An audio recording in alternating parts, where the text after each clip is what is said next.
tell you what, let's just do this. There we go. It's exciting, isn't it? Coming up on the show, it doesn't matter, but you know people with contact lenses... Oh, it's that one again. I don't want that one. Why won't it play the top of the... Why won't it play the... this? Why won't it play the top of our... Hang on. What's going on? Let's try this. There we go, we're in. But I've still only got one ear. No idea what's going on. It doesn't matter. It could be the headphones. It doesn't matter. Yeah, still one ear, mate. Anyway, stuff and ting. Rap.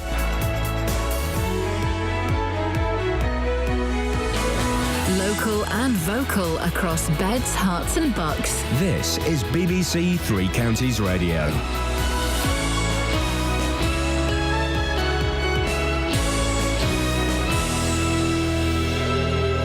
It's 6 o'clock, I'm Simon Oxley. The headlines: increasing calls for closure of Bedfordshire Immigration Centre, alleged Aylesbury abuse victim to continue giving evidence, and former England star linked with Stevenage. BBC Three Counties Radio. There's increasing pressure for the new government to shut down the Yarlswood Immigration Removal Centre in Bedfordshire. Campaigners are hoping that hundreds of people join them for a demonstration there next month. More from Matt Lockwood. Yarlswood, which holds nearly 400 detainees, has been plagued by damning accusations since it opened in 2001. Earlier this year, a Channel 4 documentary exposed the racist, sexist and generally abusive and degrading language towards detainees. Hundreds of protesters are expected to attend the demonstration next month, calling for the closure of Yarlswood. Among those supporting the campaign is the Bedford Conservative MP, Richard Fuller. A woman who says she was sexually abused by 11 men in Aylesbury will continue to give evidence at the Old Bailey later. The woman, referred to as Girl A, has been explaining how she first met one of the defendants. 11 men deny a total of 49 offences. Peter Cook was in court. She met the first defendant, called Vikram Singh from Aylesbury, who's married with 2 children, when she was around 11 years old in the marketplace in Aylesbury, which takes place on a Wednesday. Now, soon afterwards, he approached her in Woolworths and gave her his phone number. A short while afterwards, he took her to the cinema where he allegedly sexually assaulted her. 9 men arrested yesterday in connection with the Hatton Garden jewellery theft in London remain in custody. Scotland Yard has revealed that a significant amount of high-value property was seized in raids in London and Kent. Those detained range in age from 43 to 76. A man is due to be sentenced next month after admitting murdering a Hertfordshire woman who had obtained a restraining order against him. 44-year-old Matthew Keogh of no fixed address pleaded guilty to murdering Sally Campion in Bishop Stortford in July last year. The 45-year-old woman died of head injuries. On the second day of his historic visit to Ireland, Prince Charles is going to visit the village where his great-uncle, Lord Mountbatten, was murdered by the IRA in 1979. Yesterday, he shook hands with the Sinn Féin president, Gerry Adams. Jonathan Moore is an expert in Irish affairs at London Metropolitan University. I imagine it will be for him a very, very difficult moment. Also difficult for Sinn Féin. They have moved hugely during this peace process, and if you said to me 25 years ago or 20 years ago that Gerry Adams and Martin McGuinness would be shaking hands with members of the royal family, I'd have laughed at you. 4 people have been arrested on suspicion of immigration offences after a group of people was seen jumping from the back of a parked lorry at the Toddington service station on the M1 in Bedfordshire. It happened at 7 a.m. yesterday morning. A police dog and the police helicopter were used to round up the suspects. In sport, the former England striker's Teddy Sheringham is being linked with the manager's job at Stevenage, despite Graham Westley still being in charge. Stevenage are not commenting on reports that West Ham, where the former Spurs and Manchester United star is on the coaching staff, have allowed Sheringham to speak to them. The weather: sunshine and showers again, but not as heavy or as widespread as yesterday. A maximum temperature 16 degrees Celsius. And you can get the latest news and sport online at bbc.co.uk/3 counties. Thank you, Simon. Your professionalism embarrasses us all here on this show. I'm going to start flipping show. Right, coming up on the show, never trust somebody who wears contact lenses. What else are they lying about? Dealey's taking it to the streets. And also, we've been playing this all morning. Will we get a correct answer? Who is the actor named after a rhino? 08459 455 555. across Yes. beds, hearts and bucks. This is BBC Three Counties We are Radio. down the rabbit hole.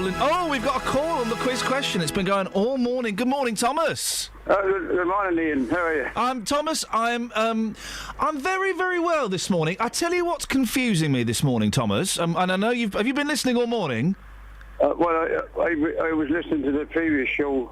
Okay. Kate. Okay. Kate Rome. Who? Kate Rome, she was Okay, called. and I'm sorry about that. But what's confusing me, Thomas, is have you looked out? Have you been outside yet, mate?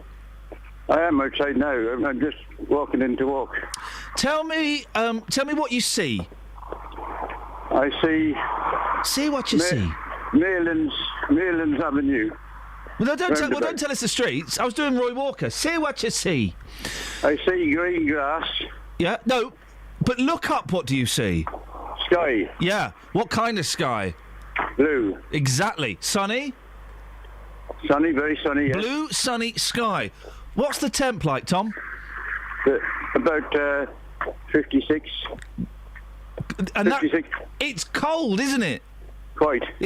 So how does that work? This is a serious question for all you meteorologists and scientists and sun fans out there. How does it work? It's sunny, but it's cold. Wagwan, Thomas. That means sunny but cold. Yeah. How does that work, though? I don't know. Anyway, you've called in. Who's the actor named after a rhinoceros? I think it's Ryan O'Neill. Is it Ryan O'Neill? Oh, no, Thomas. It was Hulk Hogan. Oh, dear. Thanks for playing. No problem. Ta-ta. Ta-ta. Ta-ta. No, me neither. Oh, well. 08459 455, etc.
It's okay for a little squirrel to die. Never.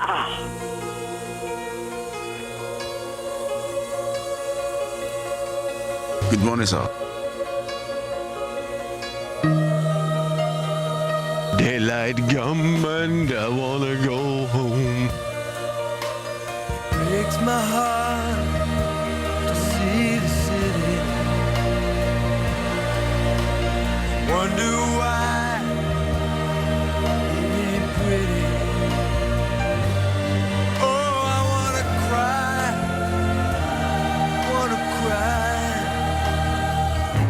Come on, do it,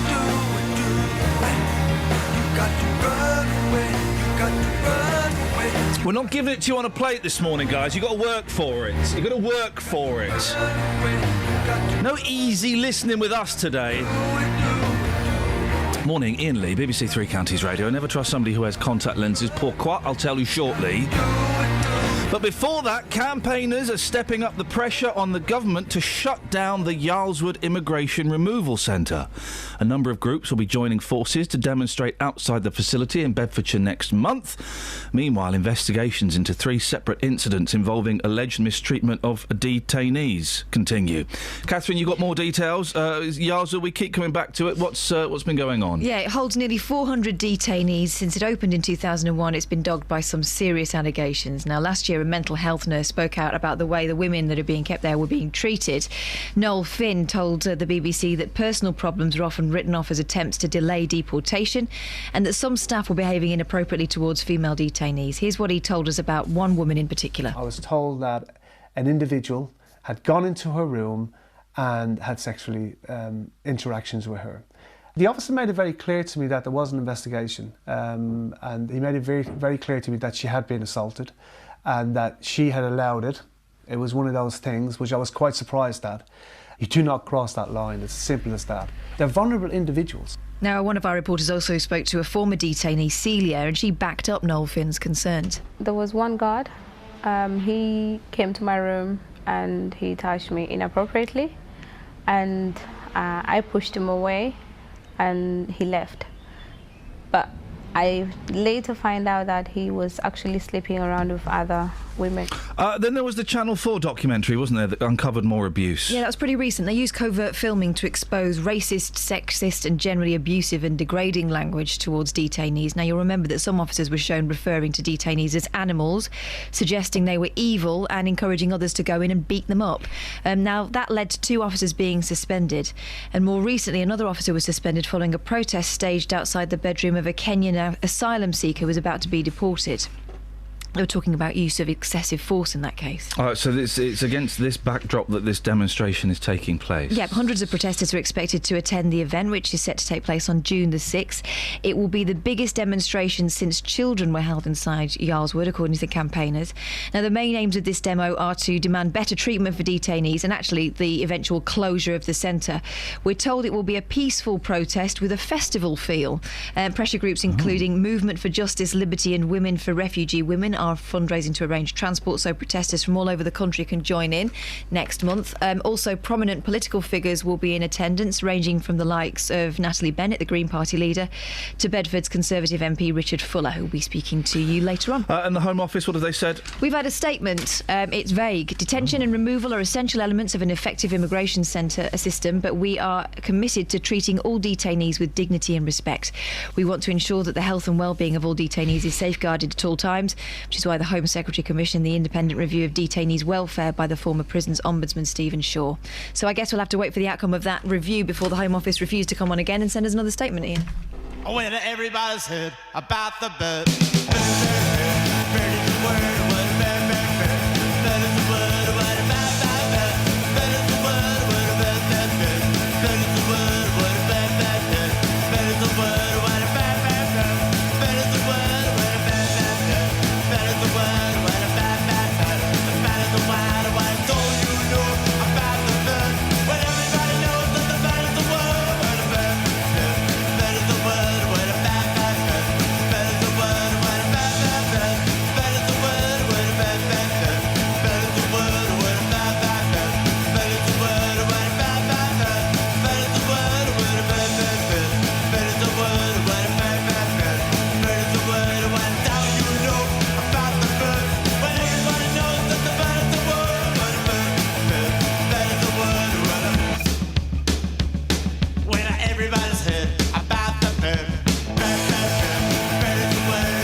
You've got to work this morning, guys, seriously. I'm not handing it to you on a plate. Coming up, why you should never trust someone in contact lenses. I've been thinking about this a lot. Liars, they're liars. Liars!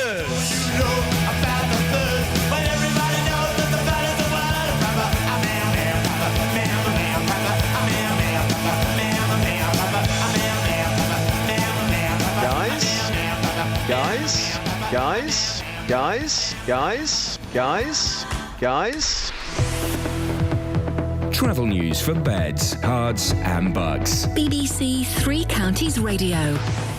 In Milton Keynes on the A421 Standing Way, it's looking very quiet so far through the roadworks at the Kingston roundabout, but expect delays there while those are going on. In Standon on the Stortford Road, there are roadworks at the High Street, which could also cause some delays. And in High Wycombe on Marlow Hill, the temporary traffic lights there just before the leisure centre could also cause it to be slower as it starts to get busier. But it's looking fine so far on the speed sensors. And on the cameras on the motorways, it's still looking very quiet. And no reports of any problems on the trains. Samantha Bruff, BBC Three Counties Radio. Hey, Sammy, you got a bit of a cold, mate. Can you tell? Yeah, because you sound really bunged up. Like holding my nose at that. Like a person on a plane. Sorry? Like Why would a person on a plane hold their nose? Because then it sounds like they're on a plane. No, it doesn't. Hang on a second. This has got... Why? Hang on. What? Well, when you're not on a plane and you're pretending to be on a plane, you hold your nose. No one has ever done that before in their lives. That's when you're pretending to be... Well, that's when you're pretending to be Frank Sidebottom. Oh, blimey, boss. I don't sound like I'm on a plane. You do, though. No, what? No, I don't. For it to sound like I was on a plane, it would need to... right, hang on, Catherine, say that you're on a plane.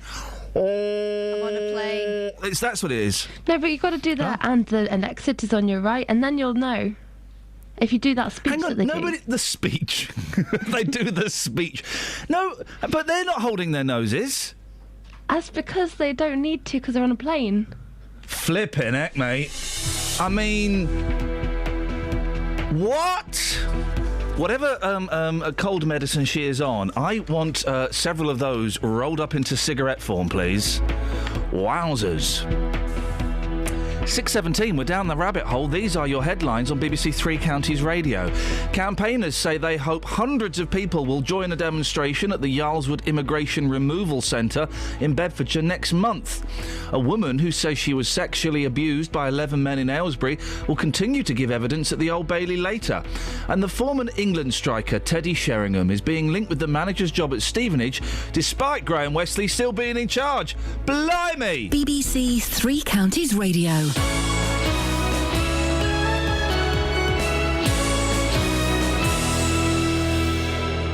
Nick Coffer on BBC Three Counties Radio. Every day it's not just about great music and great conversation. I'll get a bit technical here. It's about local experts helping you across beds, hearts and bucks. So what we're talking about then is capital gains tax potentially on the portion of the property that they directly own. On finance, relationships. But look at the way that you have contributed to this situation. Health. When you have a cough, which can seem quite innocuous in this way, but just irritating, asthma is something that we would think of. Your pets. Particularly if your dog is a border collie cross, it will be epilepsy. And even law. You still cannot say, Judge, you have to stick to this. But the judge's approach now is going to be, well, why shouldn't we? Local advice for local people. Nick Coffer, weekdays from 12 on BBC Three Counties Radio. What happened to my computer? I can't find the audio search don't work for me no more. The audio search don't work for me, just. Oh, boss, listen, you've got that all to come. When we move into our new studio, shiny Dunstable next month, you won't be able to find nothing. Oh, flipping it. I hate life. What you got for... I've been told I have to come to you immediately. Well, you've been talking about contact lenses this morning. And the fact mate. that, Mate, I tell you what, if you wear... I've been thinking about this theory a lot over the past 24 hours when I first eschewed it. If you wear contact lenses, You're a liar. What else are you lying about? There's a picture today, right? Picture in the... let me find this, because this is actually very, very important. 08459 455 555. I'm not wrong. I'm right, I'm not wrong. It's my new catchphrase. You're right. Page 4 of the Daily Mail. There's Ed Miliband on an aeroplane, sitting behind a woman in a cowboy hat. Why would you wear a cowboy hat on an aeroplane, woman? She's not a tart. She's not a tarty woman. She's like a normal woman. Probably, I'm going to guess from that photo, 47. Wearing a cowboy hat. Whoa. But there's Ed Miliband. I'm thinking, well, he looks a bit different. Oh, hang on. That was the chair. Hang on a minute. He's got spectacles. He's wearing glasses. I'm glad that guy didn't win the election, because he's a liar. I didn't know he wore glasses. He didn't wear glasses once in his election campaign. If he was going to lie about his eyesight, what else was he going to lie about? Weapons of mass destruction, Tony Blair. You are bang on the money. Bang on the money. 08459 455 555. I'm right. I'm not wrong. That's my catchphrase and my dramatic music. Do you want to hear that again? Yeah, please. I'm right, I'm not wrong. Ooh. Boss. Yes? On the streets this morning. Yes, mate. It's already getting tense Is it with kicking people. off? It's kicking off with people who wear contact lenses who are denying the truth about them being liars. Go on. You ready for this? Yes, mate, I am. Here's a lady this morning on a coach getting harassed because she wears contact lenses. I put it to you, you're a liar. Why is that? Why do you say I'm a liar? You're tricking the truth. Well, I need to look good. And these doesn't make me look good, I'm afraid. Okay. But when you do wear your contact lenses, would you admit that you're a liar? No. I'm not lying. You sure? Yeah. Why do you say I'm a liar? Because you're tricking the truth, aren't you? You're hiding behind something. You're giving a vision to the public which is not true. I don't know. No comment on that. Thank you. Exactly. No comment Yes, on that. thank She's you. tricking the truth. Yes. We'll speak soon, Justin. Thank you. Stay there.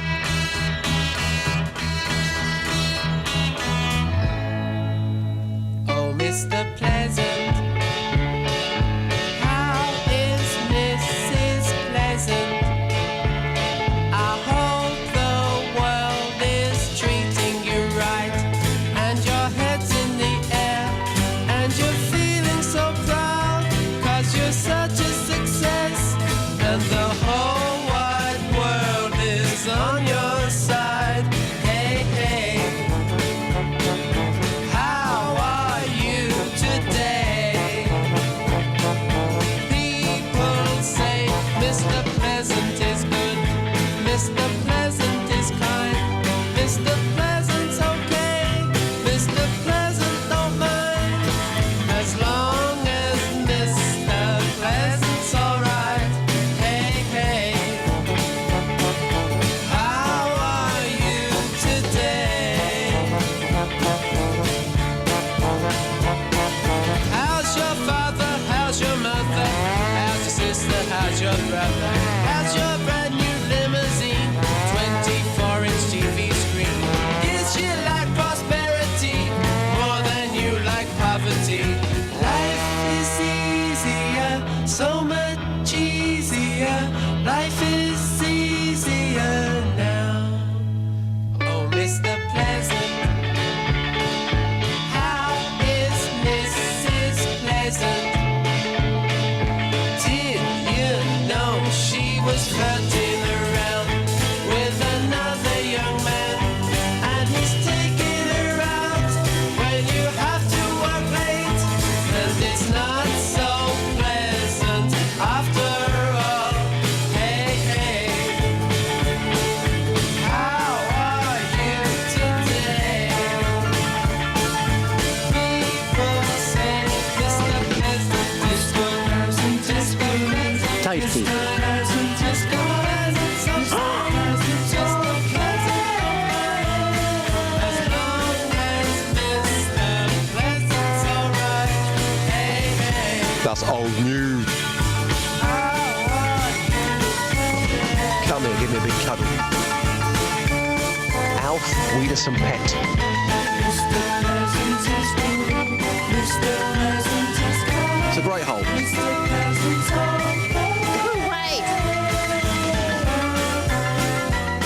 Oh, Justin, the vibe is strong with this one. It is very, very strong. Do you know what I hate? I hate it when people say no comment, because that just means, you know Guilty. what, I'm right and you are wrong. Yeah. You are guilty as charged. Guilty. Right, what it means is guilty, and you haven't got the intelligence or the cojones to defend yourself. Absolutely. Jeez.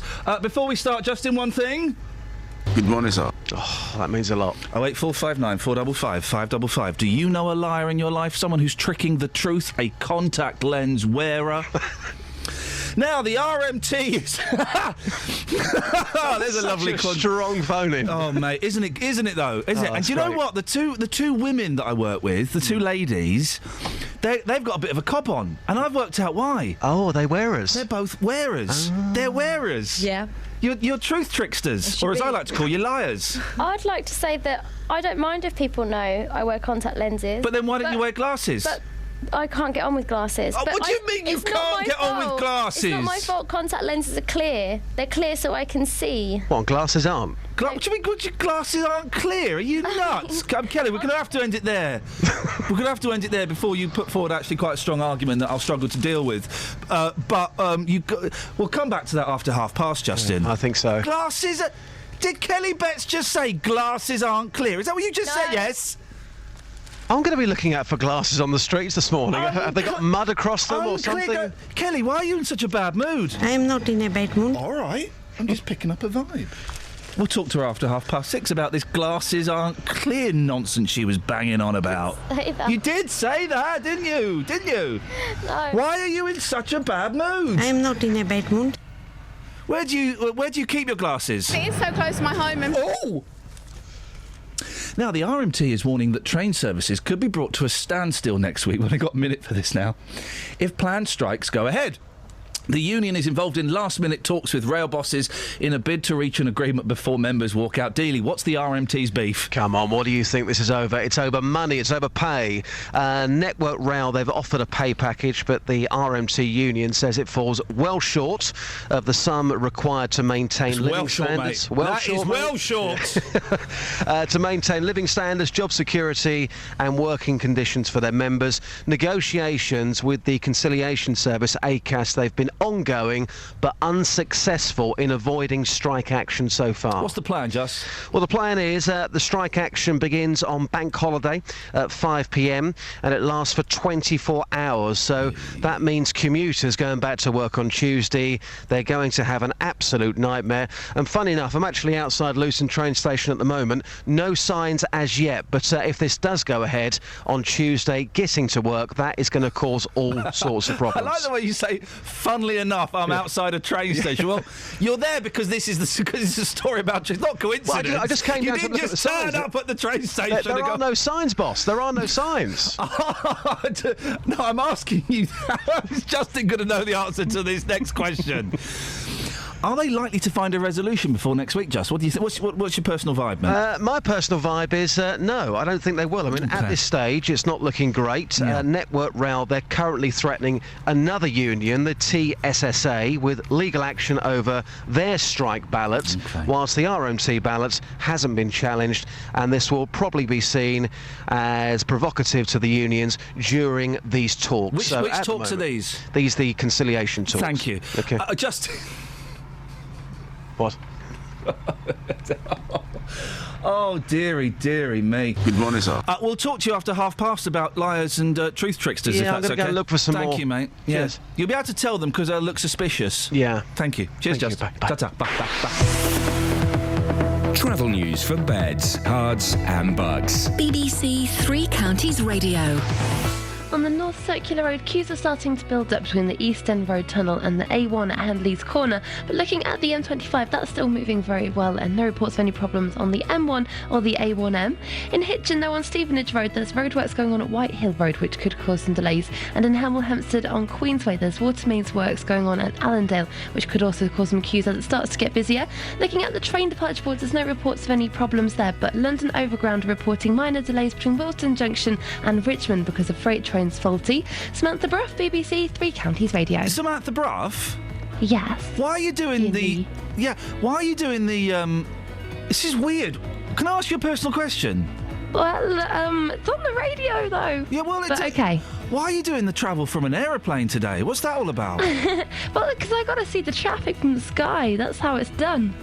Wow. And then there's a Across button. beds, hearts and bugs. This is BBC Three Counties Radio.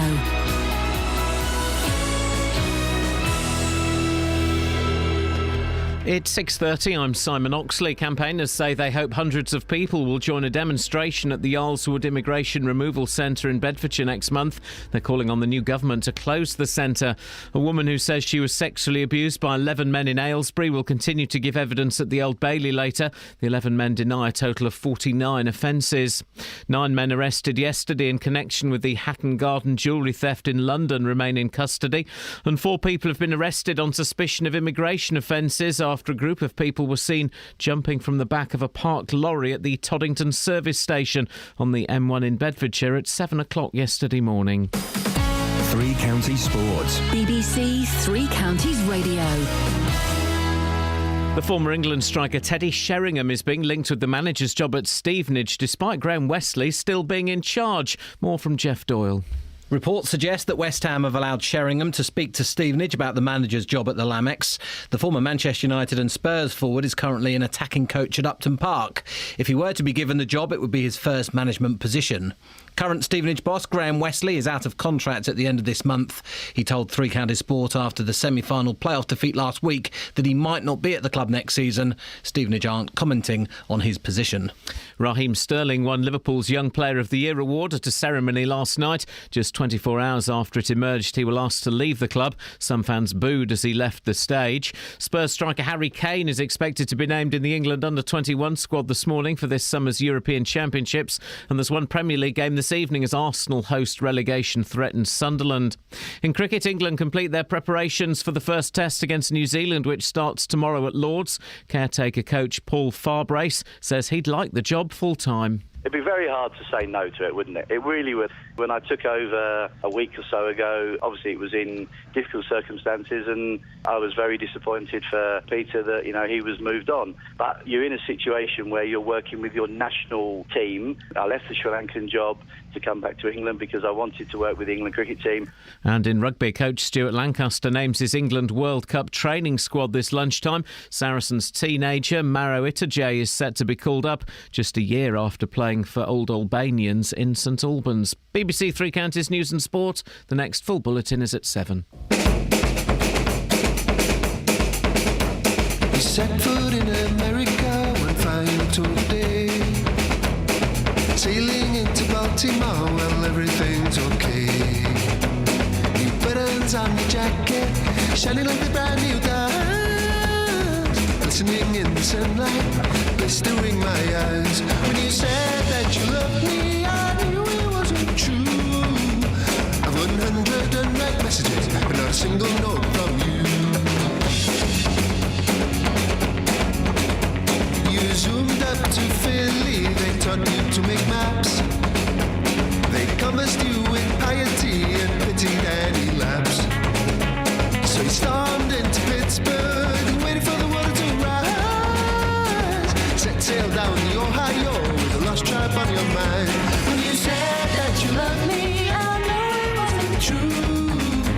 200 unread messages, not a single note from you.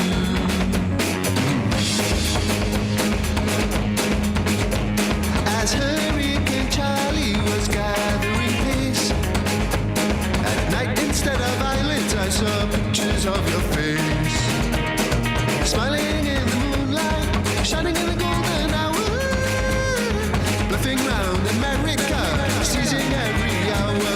You said that you loved me, I knew it wasn't true. Of 300 unread messages, not a single note from you.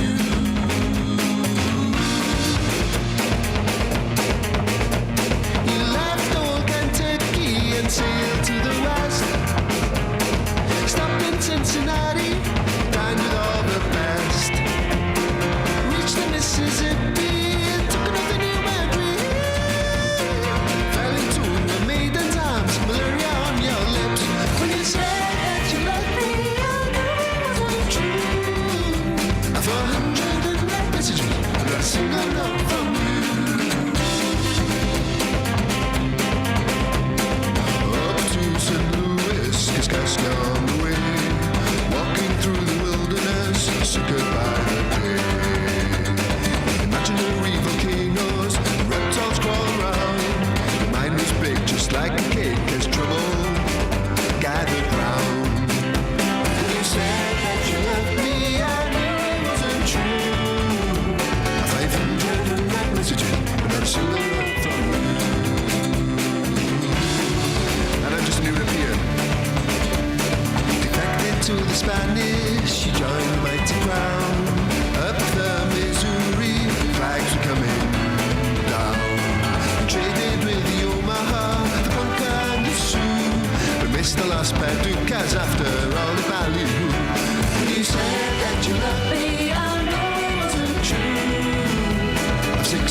assassination worked upon your maps. The lost tribe was a lost cause, and he cried as I into you. Fled back to St. Louis, to a familiar frontier. And you said that you loved me, I won't true. I've sent 100 unread messages, but not a single note from you.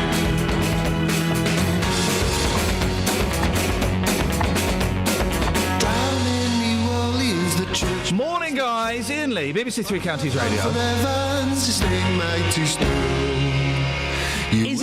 Is it the anniversary of emojis or something? Because the emojis are in the papers. They're huge right now. What's the difference? Let me speak to a young person. Kelly? Hello. What's the difference between emojis and emoticons? I don't know. OK, thanks very much for calling. PR. Huh? PR. Yeah. So it's the and why are they in all the papers? Hang on.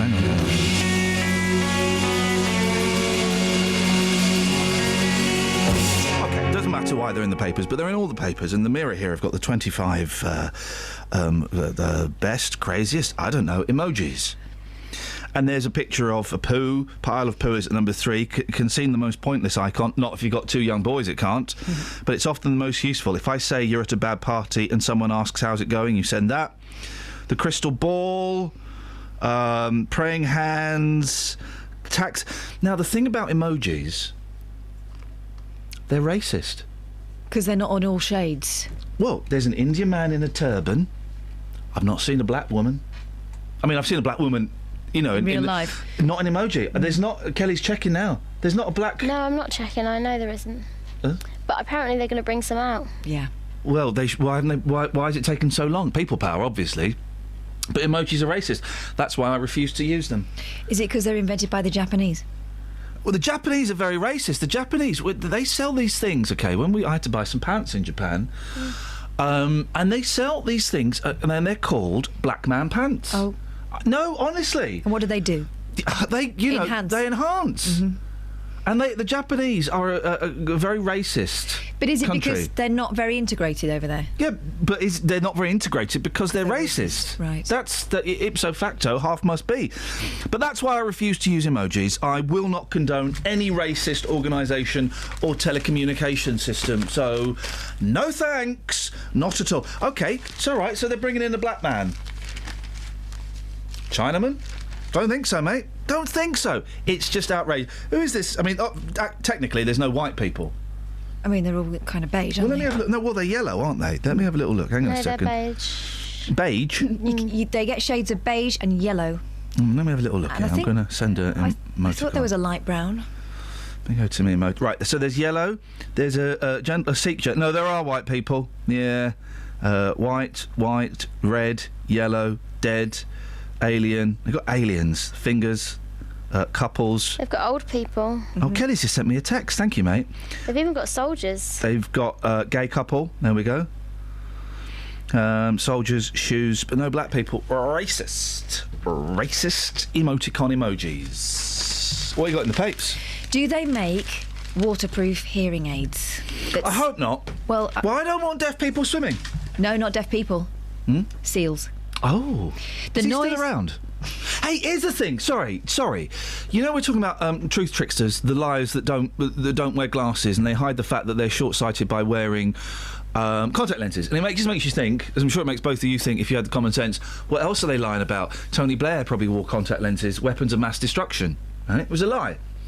So what else? Ed Miliband, it turns out, wears glasses. Well, how have I only just found this out after I may or may not have voted for him?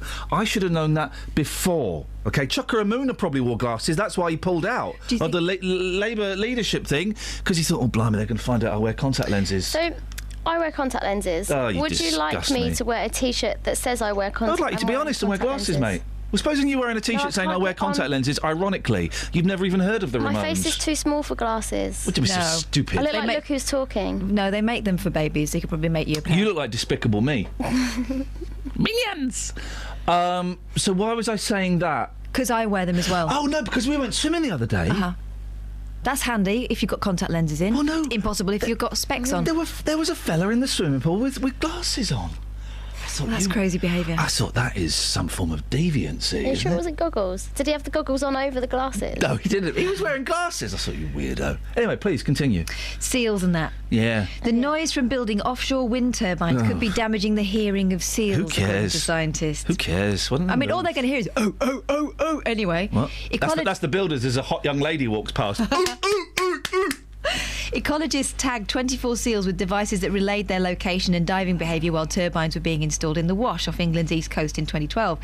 They combined the data with information on when pile driving was taking place. Pile driving. To predict the noise each seal was exposed to and then compared this with the levels that damage hearing. Half the seals were exposed to levels above damage thresholds. Let's all think about the seals. I tell you who's an honest man, and I respect him for that, even though I don't like him as a human being. What? Lenny Henry. Oh. He's skinny now. Was fatty. Now he's skinny. Fatty and skinny are in the bath. I think we all know what happened. Fatty blew off and skinny laughed. That's based on a true story. You know what happened when they went to bed, though?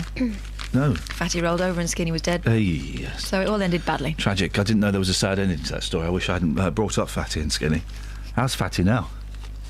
On his own. Oh dear. Gutted.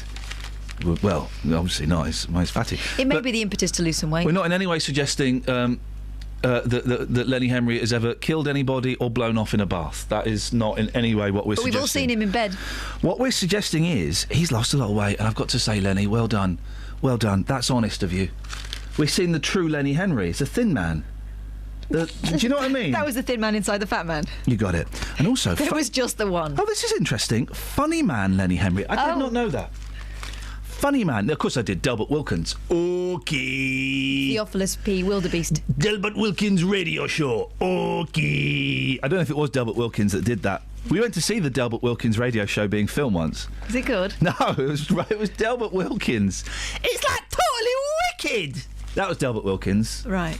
Who's that fella that Who knows? Who can sing? Who can sing the theme tune to the Lenny Henry show? He had a show. Oh, Lenny, Lenny, Len. Lenny, Lenny, Len.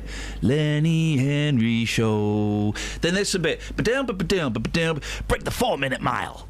Did he sing it himself? I bet he did. Anyway, funny man Lenny Henry is getting serious about money and could leave his millions to charity instead of his daughter. He won't. The comedian, 56, said loaded celebs like Nigella Lawson and Simon Cowell, who have vowed not to hand all their cash to their children, are probably right. And here's the thing. Lenny's daughter adopted, you see, so he doesn't feel the bond with her. Oh, that's not true. Have you asked him? I read Dawn French's book and they seem to get on very well. Well, Dawn French is divorced from Lenny Henry. No. Do you know what I'm just saying? This is Lenny, who adopted daughter Billy with ex-wife Dawn French, said there is a thing of not over-privileging your children with stuff if you're very rich, because how are they going to learn? What does that mean? Do you think he's very rich? Because if he was, he wouldn't be doing the Travel Tavern advert, would he? That's why he's very rich. That would pay a fortune. Right. I would love that gig. Premier Inn. Listen, I use your hotels. I would love that gig. And also, the thing about that gig, not only does he get paid, I'm going to say £1 million a year, he's got the gold card. He's got the. It's like, you know, you get the Black Nando's card. He's got the gold card. So that opens any door in any Premier Inn, even if there's somebody in it. It's just his fingerprints. It's not a card. It just puts his hand up. He slides his finger through the slit. Do you think? If Lenny Henry slides his finger through your slit, you better move out the way because he can kick you out of that room. Do you think he entitles him to extra hash browns? Why not? Why not? Gosh. He's allowed to make noise in the quiet zone. The Star, thought to be worth £5 million. Banged on about something. I got bored of reading the story. Oh, he said, don't spoil him, is what he said. Don't spoil him. Hey, a restaurant is offering discounts to women customers as long as they wear short skirts. Guess where it is? China. Yeah. Guess which province? Nanchong. Shandong. Shandong! Well, surely it should be to men then who wear kilts. Shandong? It's just the way I'm Not now, I'm full! Travel news for beds, cards and bugs. BBC Three Counties Radio. Looking down at the M1, London Bound, it's looking slow from junction 10 for Luton Airport to 9 for Redbourne, and it's also building up on the M25 anti-clockwise between junction 21 for the M1 and 19 for Watford. In Brookwood, it's also busy on the North Orbital Road at the M25 junction 21A roundabout, and in Winslow, though, there's roadworks at Station Road at the turning off Buckingham Road for Station Road, but that's not causing any delays at the moment, but expected to get busy later. No reports of any major delays on the train departure boards, but on the London Overground, if you're using that today, it's suspended between Willesden Junction and Richmond because of a faulty freight train at Willesden Junction. Samantha Bruff, BBC Three Counties Radio. People who wear contact lenses are liars, and to highlight this fact, Carpet Martin has sent us a Venn diagram. I'm going to retweet that, and you're right, Martin, you cannot argue with science. You just can't. You just can't. 6:46. It's Wednesday, the 20th of May. I'm Iain Lee. These are your headlines on BBC Three Counties Radio. Campaigners say they hope hundreds of people will join a demonstration at the Yarlswood Immigration Removal Centre in Bedfordshire next month. A woman who says she was sexually abused by 11 men in Aylesbury will continue to give evidence at the Old Bailey later. And the former England striker, Teddy Sheringham, is being linked with the manager's job at Stevenage, despite Graham Westley still being in charge. Coming up, we'll speak to Dealey. Before that, here's the weather with Kate. Beds, Hearts and Bucks weather. BBC Three Counties Radio. Good morning. It's a beautiful start across all three counties. We have some really nice sunshine this morning. Quite chilly though. Temperatures overnight got down into low single figures. Now we're seeing a little bit of high cloud working its way into parts of North Bedfordshire at the moment, but it looks like it should stay largely dry for this morning at least. One or two showers likely to develop as the sun heats up a little more this afternoon. It's unlikely to be quite as lively as yesterday's showers, but we could still hear a rumble or two of thunder. Sunshine between them though, and it is going to feel slightly warmer. The wind is lighter, and we're looking at a maximum of 16 Celsius. So overnight tonight, any showers that remain will die away. We'll get some clear spells. Another chilly one, perhaps not quite as chilly as last night, but the minimum still down to 5 Celsius. For Thursday, some decent spells of sunshine, and it's going to feel warmer. Maximum tomorrow, 17 Celsius. And that's your forecast. If you've missed any of the programmes here on BBC Three Counties Radio, you've missed things like this. Did the drugs in his mouth kill him?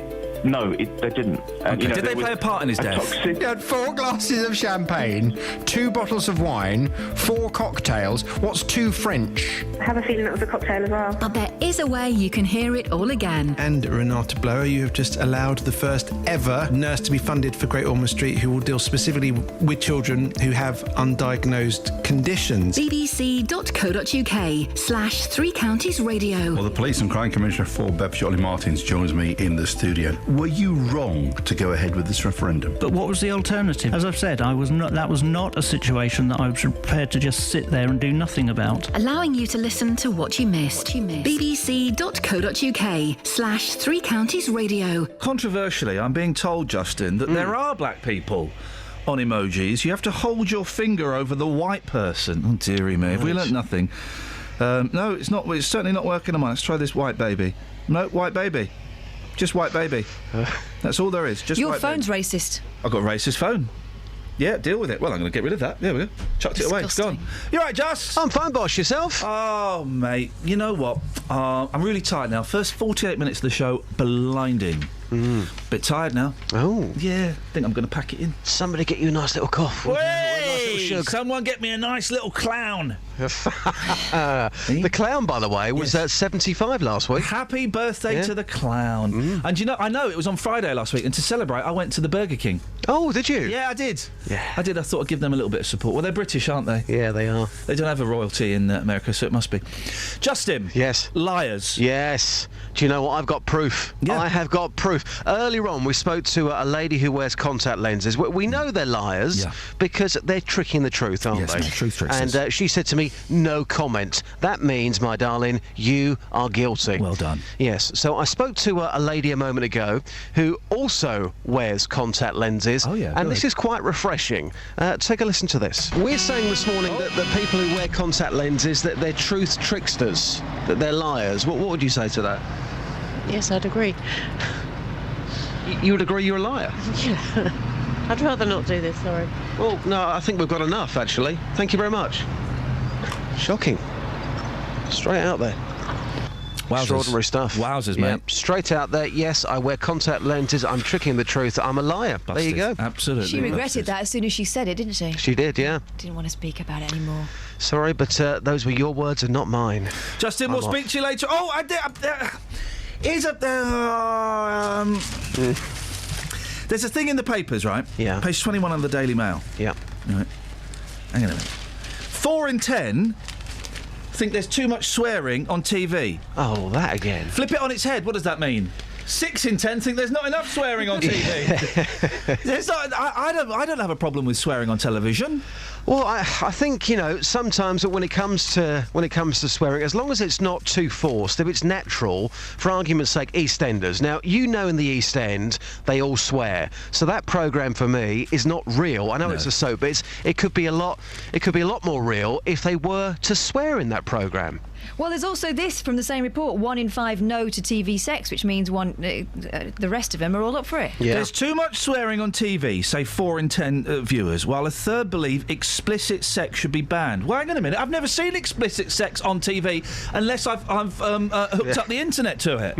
You don't get explicit sex on television, trust me. No, you don't. Game of Thrones is quite... It's not explicit. Well, explicit to me is... actually seeing the... Boing, jumba jabba, jumba jabba, jumba jabba. That's what explicit sex means to me, Justin. Yeah, but even 50 Shades of Grey, that wasn't really that explicit, was it? No, not enough, no. That wasn't it. For me, explicit sex, right, is doing... Ooga chaka, ooga, ooga, ooga chaka, ooga, ooga, ooga chaka, ooga, ooga, ooga chaka. Finished with a bit of... That, to me, is explicit. Yeah, I would go along with that, yeah, Could you take us to the streets, Justin? Sex or swearing? Let's say, should we have more swearing on television? OK, no problem. Let me just ask a general member of the public. Hang on. Do you think we should have more swearing on television? Yes, I'd agree. Excellent. OK, that's Good great. stuff. Justin, take us to the streets, mate. Yeah, no problem. Ta-ta.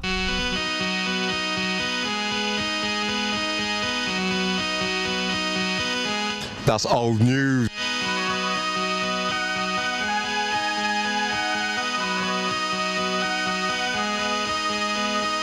Husband don't know what he's done. Kids don't know what's wrong with mum. She can't say, they can't see. Putting it down to another bad day. Daddy don't know what he's done. Kids don't know what's wrong with mum. So this is how it feels to be lonely. This is how it feels to be small. This is how it feels when your word means nothing at all. Black car drives through the town. Some guy from the top estate left a note for a local girl, and yet he had it all on a plate. So this is how it feels to be lonely. This is how it feels to be small. This is how it feels when your word means nothing at all.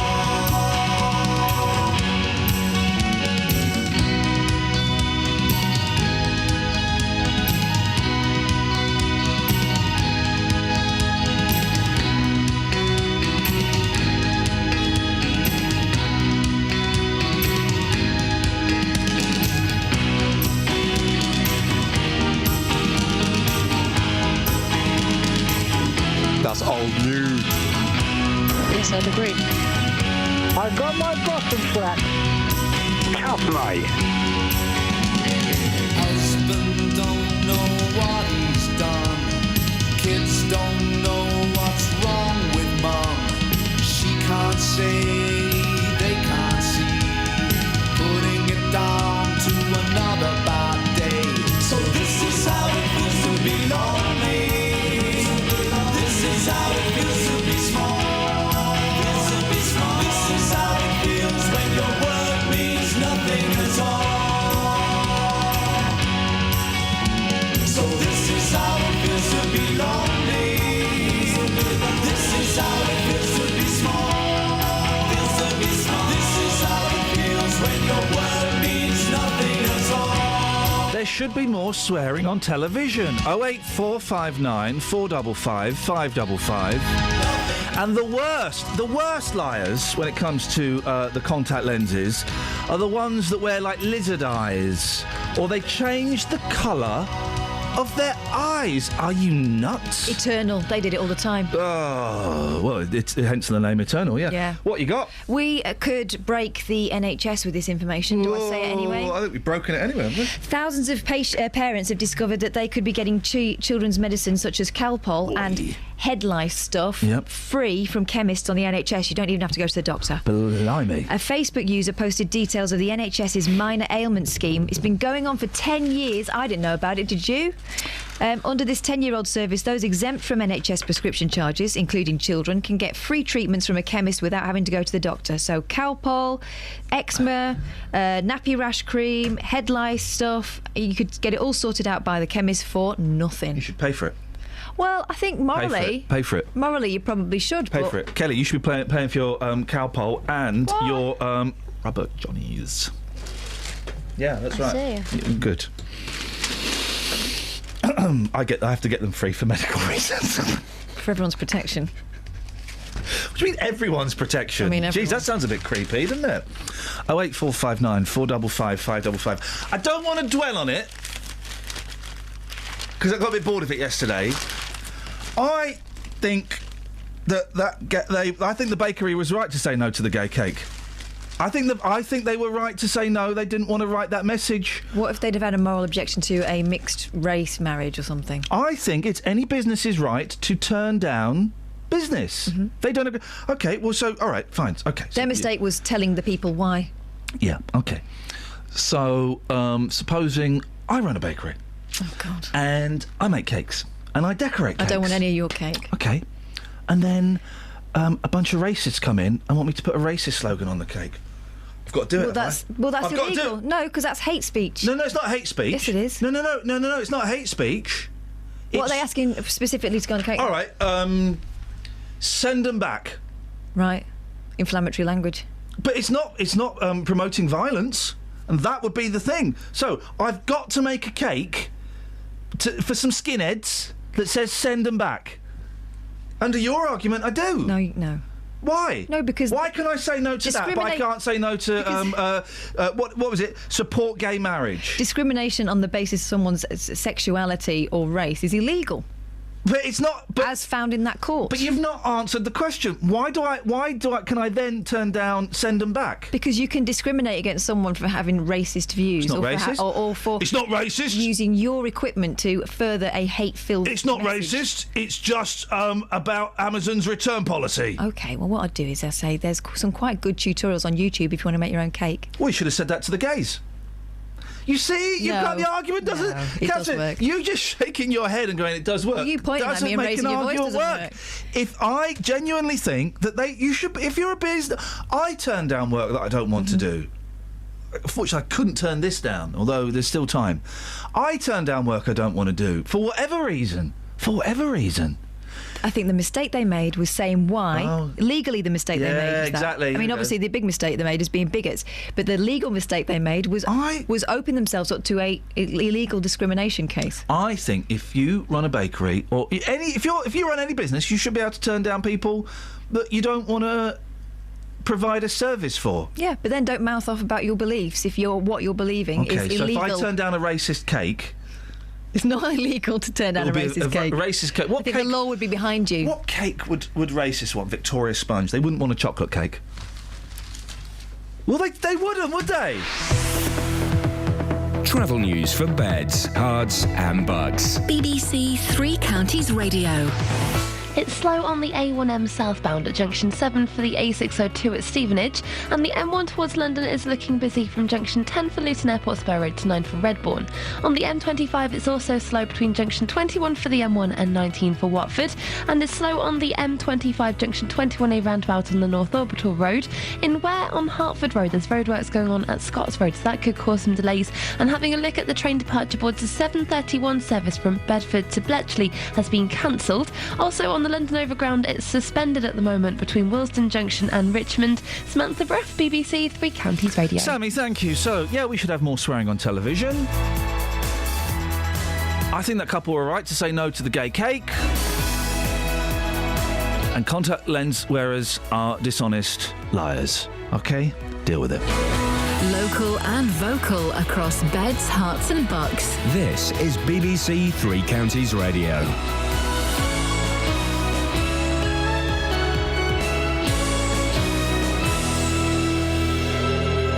It's 7 o'clock. I'm Simon Oxley. The headlines: calls to support Yarlswood protest, alleged Aylesbury abuse victim to continue giving evidence, and former England star linked with Stevenage. BBC Three Counties Radio. Campaigners say they hope hundreds of people will join a demonstration at the Yarlswood Immigration Removal Centre in Bedfordshire next month. They're calling on the new government to close the centre. More from Matt Lockwood. Yarlswood, which holds nearly 400 detainees, has been plagued by damning accusations since it opened in 2001.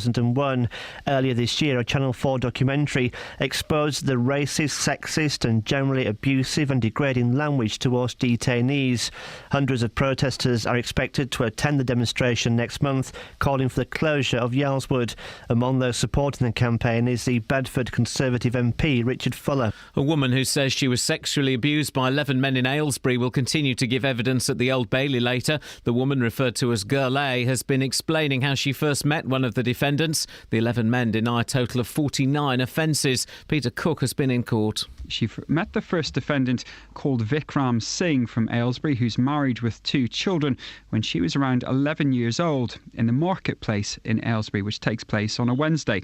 Now, soon afterwards, he approached her in Woolworths and gave her his phone number. A short while afterwards, he took her to the cinema where he allegedly sexually assaulted her. 9 men arrested yesterday in connection with the Hatton Garden jewellery theft in London remain in custody. Scotland Yard has revealed that a significant amount of high-value property was seized in raids in London and Kent. Those detained range in age from 43 to 76. A man is due to be sentenced next month after admitting murdering a Hertfordshire woman who had obtained a restraining order against him. 44-year-old Matthew Keogh of no fixed address pleaded guilty to murdering Sally Campion in Bishop Stortford in July last year. The 45-year-old woman died of head injuries. On the second day of his historic visit to Ireland, Prince Charles is going to visit the village where his great-uncle, Lord Mountbatten, was murdered by the IRA in 1979. Yesterday, he shook hands with the Sinn Féin president, Gerry Adams. Jonathan Moore is an expert in Irish affairs at London Metropolitan University. I imagine it will be for him a very, very difficult moment. Also difficult for Sinn Féin. They have moved hugely during this peace process, and if you said to me 25 years ago or 20 years ago that Gerry Adams and Martin McGuinness would be shaking hands with members of the royal family, I'd have laughed at you. 4 people have been arrested on suspicion of immigration offences after a group of people were seen jumping from the back of a parked lorry at the Toddington service station on the M1 in Bedfordshire. It happened at 7 o'clock yesterday morning. A police dog and the police helicopter were used to round up the suspects. In sport, the former England striker Teddy Sheringham is being linked with the manager's job at Stevenage, despite Graham Westley still being in charge. Stevenage are not commenting on reports that West Ham have allowed Sheringham to speak to them. The former Spurs and Manchester United star is on the coaching staff at West Ham. The weather: sunshine and showers again, not as heavy or as widespread as yesterday. A maximum temperature 16 degrees Celsius. And you can get the latest news and sport online at bbc.co.uk/3 counties. Have you ever seen a cat, when it gets into its basket, it'll turn and turn and turn and stick its paws into the bottom? Right, and it sounds when it gets on your lap and it digs its paws into your leg because it thinks it's going to sleep on a snake. Whatever happened to that plum?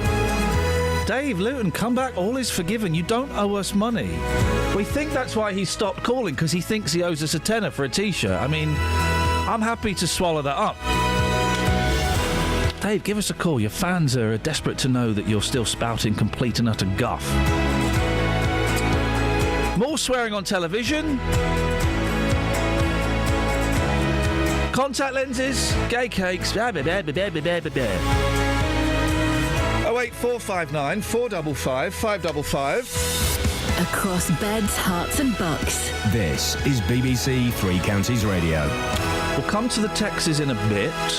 But before that, campaigners are increasing the pressure on the government to shut down the Yarlswood Immigration Removal Centre in Bedfordshire. A joint demonstration has been organised to take place there next month as 3 separate investigations into the treatment of detainees continues. Well, Richard Fuller is the Conservative MP for Bedford and a member of the all-party parliamentary group into the use of immigration detention. Morning, Richard. Good morning, Ian. What are your thoughts on Yarlswood as it is now and what should happen to it?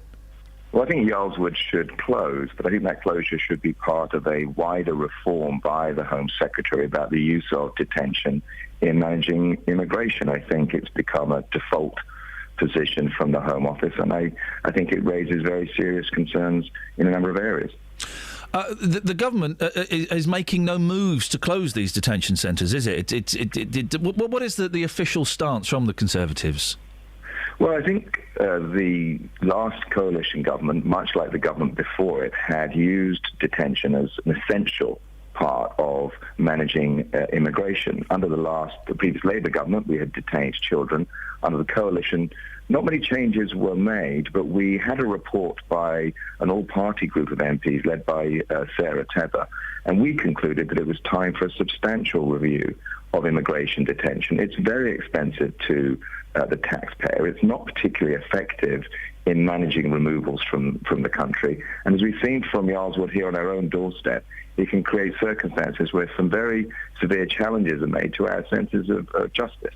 If these people who are staying there at the moment aren't in a detention centre, what would happen to them? Would they just be placed in the community? Yes, many other countries around the world, and our review looked at this, many other countries have actually a much more effective system of managing people who are here illegally and who we want to return to their countries of origin. And they do it by managing people in the community right from the start, when individuals in Australia and Sweden and other countries, right from the start when they're making their claims to come into the country, they're given a case manager. That case manager works with them whilst they live in the community. And if, as a result of their application by the individual, they're found not to have a right to remain in those countries, they have a much higher compliance rate of people returning to their countries of origin voluntarily. Now, that system's more effective. It's also much cheaper to the taxpayer. How do you stop them doing a runner?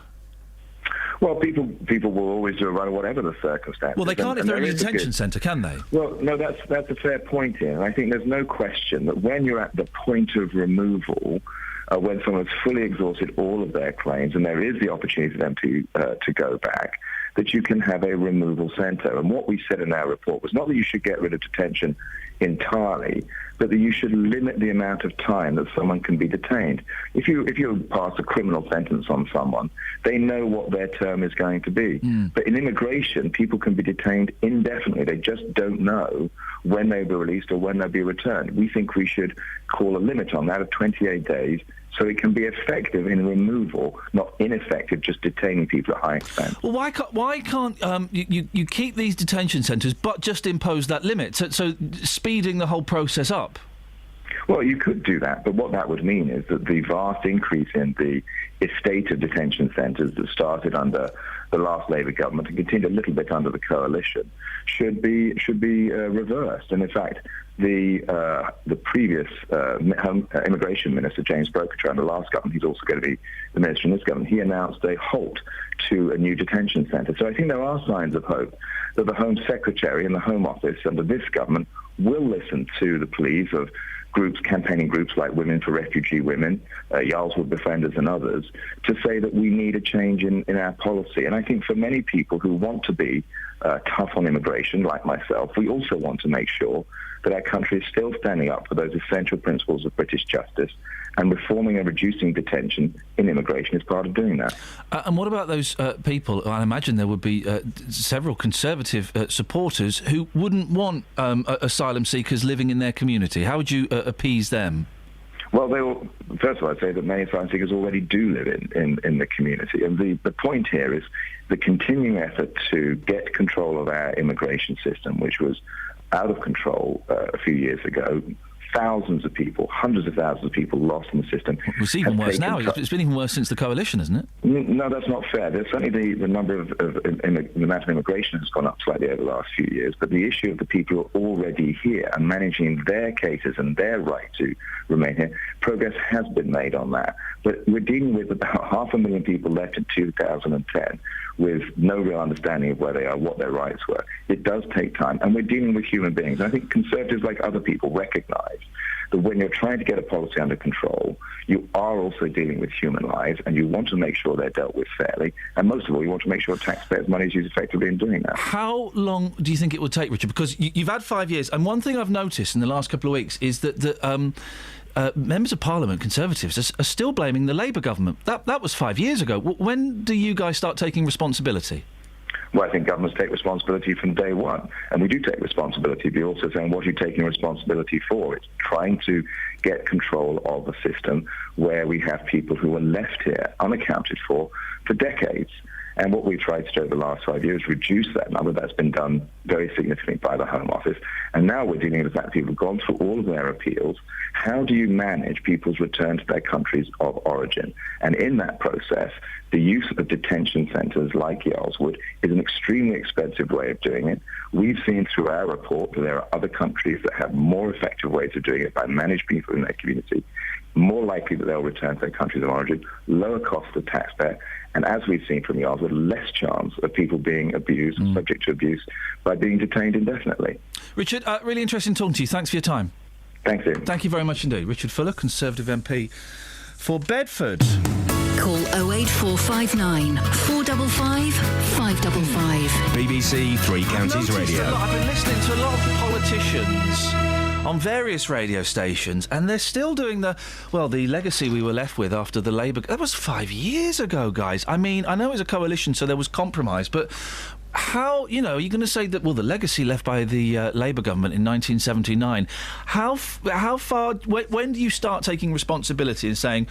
this is actually our fault, or we've sorted this problem out? I just don't... 5 years is a long time. Meanwhile, a fair few quite prominent Labour MPs are blaming Ed Miliband. He's barely out the door, and they're already saying nothing to do with us. You were there too, weren't you? They're all coming out. They're all stabbing Miliband in the back. Well, I never thought Ed Miliband was right. You voted for him, you plums. You stood next to him in pictures. You stood next to him, blimey. Because he's a contact lens wearer, you see. Now they know he wears glasses. He should have worn glasses. Has there ever been... Here's the question. Has there ever been a Prime Minister... Thank you, Kelly. You may know the answer to this. Has there ever been a British Prime Minister that's been honest enough to wear glasses? No. I think Churchill did. No, Yeah, he didn't. No, he didn't. You're thinking of the cigar. John Major, didn't he wear? Major. Yes. Kelly got the answer right. Thank you, Kels. Kels Bells. I was thinking someone like Anthony Eden or someone like that. They'd have him, wouldn't they? No, he had a nice hat. John Major, the only British Prime Minister ever to be honest enough to wear glasses. And talk like that. And Yeah, but he was dishonest about other things. Did he wear his glasses when he was having it away with Edwina, or did he take them off and put them downstairs? I was going to say. Yeah, I mean, look at Mr. Big Nose. Oh, stop it. Steady? What Texas I've have never we got? done that, but then again, I've not got the Exactly. accoutrement. Dawn says, does that mean people who dye their hair are truth tricksters too? Dawn, why are you trying to muddy the waters? All right, Dawn. Dawn is obviously a contact lens wearer, and what she's doing, she's doing the old magician's trick. She wants us to look at her hand when she's doing the card trick with her right hand. Dawn, I'm not buying it, mate. Stop trying to muddy the waters. Stop trying to cloud the stream. You are a contact lens wearer. You are dishonest. Would you like me to draw in pen glasses around my eyes? Yes, I would, mate. I would. Someone else who's airing... I'd like all contact lens wearers to have drawn-on glasses around their eyes so that we know what we're dealing with. Someone else who's airing her beef in a public forum. Because you won't know that you've got that drawn on your face, but we will. Why does it affect you, though? Why does what I see All right, Kelly. affect you? All right, mate. OK, here's the thing. Not getting on with my wife. We split up. We get divorced. I'm having a tough time on my own. Will I ever find love again? I rent a small flat. It's dirty. I don't get to see the kids. It's a really tough 3 years, OK? Mm-hmm. Then suddenly I'm doing a show with you and I say something funny and you laugh in that patronising voice you've got and our eyes lock. And I realise that my happiness has been sat just 5 feet away from me this whole time. Yeah. This whole 6 years that I've known you. It will be 6 years because I'd have been on my own for 3 years. Yeah. We fall in love. Yeah. Okay? We fall in love. Mhm. We go out on some dates. Yeah. They're romantic. We giggle. It's a bit weird. We keep it secret from work. We end up having fantastic telling sex. everyone? It's the best sex you've ever had in your life. It goes on for minutes at a time, and you cannot believe the heights of ecstasy that it takes you to, right? Yeah. After 3 or 4 weeks of really good sex, I think, do you know what? I'm going to ask Kelly to marry me. Get down on one knee. I do it in a fancy restaurant, Nando's maybe. I ask you to marry me. You are overwhelmed that somebody so talented and good-looking would have interest in a common girl like you, common farmer's daughter, right? We get married. Okay, we're on our honeymoon, okay? We go somewhere really classy. We go to Las Vegas. And we're at the roulette table, and I said, Kelly, it's 25 quid, mate. You spend that is yours. I don't even want to see that back. Yes, if you make some money back, I would like the original stake and 20% of what you make. But otherwise, that's yours. You go, oh, thanks, Iain. Just going to put my glasses on. I go, what the excuse me? I wouldn't wear glasses. Well, you would for roulette, mate. No. You would for roulette in this story. Okay, all right, in this story for roulette. You put the glasses on, right? And I'm going, what the But you like... What the hell are you... But you... No. You love me. No. You love me more in glasses. Well, I loved Kelly who could see properly. I loved honest Kelly who could see properly. I go, you wear... But how could you see... Oh, no, don't worry, Iain, I wear contacts. You've lied to me. What else have you lied about? What else have you... Probably lied about your drug addiction. You probably lied about your 5 kids. You probably lied about the fact that you used to be a man. All of these lies. I'm questioning our relationship, Kelly. That's the answer to the question that you asked that I've forgotten. At what point would you like me to tell you that I wear contact lenses? I don't want you to wear contact lenses. You want me to and not that's see? why I'm divorcing you. And you ain't getting a penny, and you're not seeing the kids. I've got this 25 quid. Well, you've got that, yeah. Travel news for beds, cards and bugs. BBC Three Counties Radio. She's not seeing the kid, and I get to keep the dog, Sammy.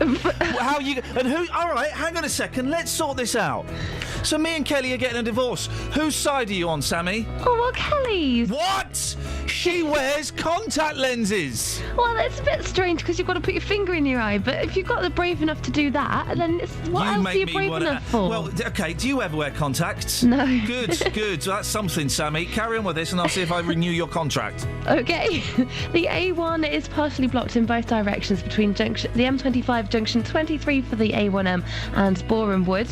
Insanely, it's on the A428 eastbound that's looking slow between Barford Road and the B1040, and the M1 towards London is slow from junction 10 for Luton Airport to 9 for Redbourne. It's also busy now on the M25 anti-clockwise between junction 21 for the M1 and 19 for Watford. On the train departure boards, there's no major delays reported, but London Overground is suspended between Willesden Junction and Richmond. Samantha Bruff, BBC Three Counties Radio. Samantha Bruff. Jeez. Morning, 7:17. It's Wednesday, the 20th of May. I'm Iain Lee. These are your headlines on BBC Three Counties Radio. Campaigners say they hope hundreds of people will join a demonstration at the Yarlswood Immigration Removal Centre in Bedfordshire next month. Bedford MP Richard Fuller says the centre should close.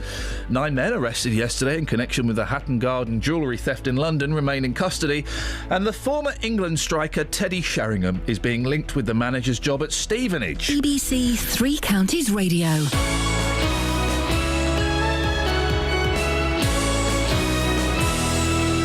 Every weekday morning. Coming up at 9 on the Big Phone In this morning, is it a good idea to make jobless teenagers work for their benefits? How would you like this country to stand up to President Putin? Are you surprised to see British people being blatantly racist? The JVS Show. I think we've got to get over this issue about racism doesn't exist. It has existed. It will probably carry on existing. What I wanted to say is they've got this completely the wrong way around. You know, that is also true. That is also true. You will always get some, but they are such a minority. Oh, the man's a buffoon. Get him up, get him out of bed, give him a sense of purpose. The JVS Show. Do you think we have got to, as a country, start taking this issue more seriously? Every weekday morning on BBC Three Counties Radio.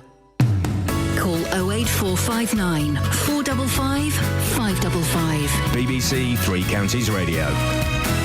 Also, swearing on television, it pops up from time to time, doesn't it? 4 in 10 think there's too much swearing on television. Ipso facto, 6 in 10 think there's not enough swearing in television. And I think there should be more swearing in television. I don't like EastEnders. It's rubbish. You want to save the BBC 100 million quid? Get rid of EastEnders. Right? But if EastEnders was on after 9 o'clock and they were effing and jeffing, I'd watch that. It's supposed to be a realistic portrayal of life in the East End of London. Well, I don't know if you've ever been to the East End of London. First of all, it don't look like that anymore. It's all posh now. And secondly, They're swearing all the time. If Phil Mitchell, right, if every time Pete Beale walked into the pub, Phil Mitchell went, "Hey, you big W," I would respect that. There should be more swearing on television. And a well-timed swear word is so funny. I was watching Toast, the Matt Berry thing. I don't like Matt Berry. He was rude to me once. I say rude to me. I went out with him and some people one night. He didn't speak to me. It's not necessarily rude. Maybe he was shy. So actually, I do like Matt Berry. It's very, very funny. And there were some wonderful swear words in it. The Detectorists, which won a BAFTA. Mackenzie Crook's programme about metal detectorists. It's brilliant, right? And there's not a lot of swearing in it, but there's one bit where this really quiet guy... Why did you split up with your wife? Well, she was a biggest swear word in the world. It's hilarious. A well-timed swear word is the funniest thing. And if you come and see my live show, you'll find out why. But... you've got to treat it with respect. You don't have effing and jeffing and Ben 10... But after 9 o'clock, then there should be. There's too much swearing on TV, say 4 in 10 viewers. 08459 455 555, by the way. While a third believe that explicit sex should be banned from screens. Where is this explicit sex? I've not seen any explicit sex on my television screen. Research carried out by broadcasting watchdog Ofcom and all-round good eggs. After a raft of complaints found that older viewers are most concerned about bad language and sex scenes. Earlier this year, the BBC was forced to defend its coverage of the BAFTAs. Now this is funny, I missed this, I'm going to YouTube this. The BBC, that's us, which lost its spine. Who was that plum that was in charge during the Jonathan Ross Russell Brand thing? Well, we lost our spine then. Earlier this year, the BBC was forced to defend its coverage of the BAFTAs after host Stephen Fry used the F word to introduce Tom Flipping Cruise. Now that is funny. That's funny. Ladies and gentlemen, Tom Flipping Cruise. Shortly afterwards, ITV was flooded with complaints over an expletive-laden Brit Awards performance by the American rapper Kanye West. 2/3 of over 65s claim bad language has gone too far, compared to a fifth of those under 25. But Vivian Patterson, director of campaign group Media Watch... she's the new Murray Whitehouse, is she? Believes that younger people have simply become immune to foul language on TV from overexposure. Who was the first person to say the F word on television? Was it John Cleese? Can we find out? It was either John Cleese or in Monty Python, or it may have been That Was the Week That Was. It may have been Bernard, it was Bernard somebody on That Was the Week That Was, I think, in 1967. Bernard Braden. Kenneth Tynan on That Was the Week That Was. Yes. What? Sorry, say that again. Kenneth Tynan. On That Was the Week That Was. And that was live. The full... And guess what, guys? Nobody died. 13th of November 1965. You see? You see? I'll always remember. Hey, well, it's nearly... well, guys, it's nearly the 50th anniversary. What are we doing in November? What are we doing on the 13th of November? I'll be having a lie-in, but we should do something to celebrate. We should do something to celebrate, shouldn't we, guys? Yeah, Guys? Guys? Yeah. We'll have an F party. Okay. There ain't no party like an F-bomb party. No. Catherine? I'm not coming. Sorry? I think parties is just too much effing. There ain't no party like an F-bomb party. No. I like to do mine in private. Call 08459 455 555. BBC Three Counties Radio. A man is due to be sentenced next month for the murder of a woman in Hertfordshire after breaching his restraining order. 44-year-old Matthew Keogh, of no fixed address, admitted murdering Sally Campion in Bishop Stortford in July last year. The 45-year-old victim died of head injuries. Well, Claire Laxton is from Women's Aid and joins me now. Morning, Claire. Good morning. A restraining order, that just says you can't go within a certain distance of someone, is that right? Yeah, so it's a civil order that will ban someone from sort of contacting the victim, basically, to try and keep that person safe. Yeah. So basically, you would have been, tell me if I'm wrong, you would have been harassed, threatened, maybe physically injured at some point, and this order keeps this person, they say that you can't phone them, you can't write to them, you can't go and knock on their front door. Yes, basically, yeah. It's one of the many sort of tools in the civil courts that can be used to try and protect. Are they effective, Claire? Because if the person is, let's be polite, and say damaged goods, they're not really going to listen to that, are they? I think what's really important is that when sort of police and the civil courts look at how effective they will be, so if a perpetrator will actually pay attention to it, you look at the sort of risk that they pose to the victim, you create, sort of safety plan for the victim, and really look at the individual circumstances and is there anything else that needs to be in place to try and protect that victim. So there are other sort of civil tools like domestic violence protection orders, non-molestation orders, and obviously there's the criminal justice system as well. So if they've broken a law, they should be investigated and arrested. Didn't work in this case with very obviously terribly tragic consequences. Does that imply that the system is flawed? I think obviously you can see in this case this perpetrator was determined to contact his victim, and I think it doesn't necessarily imply that restraining orders don't work, but that maybe in this case something more was needed to protect that victim. We were speaking yesterday about, is it Hertfordshire Police, I think, or a couple of days ago, are trialling a system where domestic abusers wear tags and they're with GPS systems so that they are monitored, so they can't go near the person that they have abused because it will show up on a computer screen. Is that something that could be introduced in this sort of situation? I think there are lots of, there are lots of sort of technological advances that the police are looking at in different areas that I think if they are proved to be effective, so presumably that's a sort of pilot scheme that the Hertfordshire Police are looking at. So if they prove to be effective in actually, stopping more violence to the victim, then I think that can only be positive. Some police forces are looking at using body-worn cameras, so they're able to collect video evidence when they go into domestic violence scenes. Some are looking at sort of handheld devices to get a history of the address that they're going at. I think, there are lots of technological advances that can be used, and I think it's important to find those ones that really work in reducing domestic violence. And for someone to have to, go to the lengths of getting a restraining order, they must have been, it must be pretty terrifying for them to reach that stage. Absolutely. We know that women often don't report domestic violence to the police, and often when they do, it is at that stage that they're scared for their life. So I think it's so important that they are believed for a start and that they are taken seriously, and and that if crimes have been committed, if someone's committed a criminal offence, and that should be investigated and evidenced appropriately. And I suppose if there is anybody listening who is in a situation like this or thinks that they might be Women's Aid, they can Google the number and give you a call and you'll be able to offer advice. Yes, absolutely. We run a national domestic violence helpline in partnership with Refuge that's run it's open 24 hours a day, 7 days a week. The number's 0808 2000 24/7. Claire, thanks for your time this morning. Thank you very much. Thank you very much indeed. Claire Laxton from Women's Aid. And I know we'll get loads of texts saying, well, it's not just women. I know, but in this story, so thank you. 08459 455 555. We'll do some texts in a few minutes. 81333.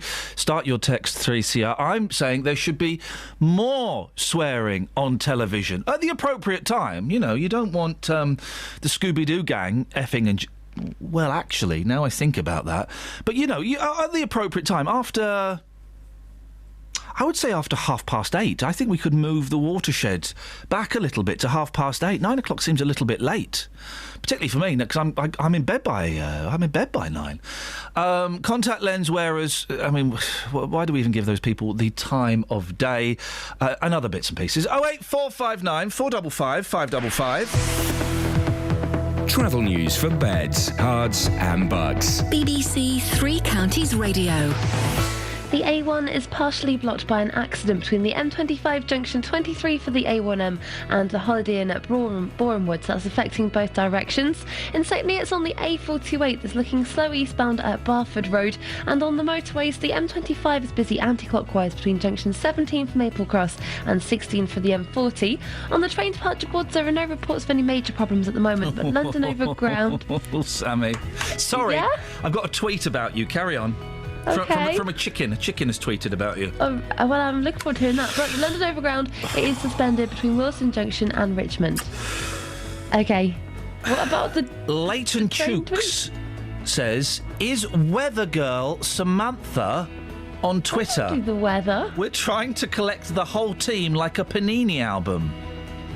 Well, now I know you are on Twitter, but they've called you the weather girl. I don't know if you want to give them your Twitter name or not.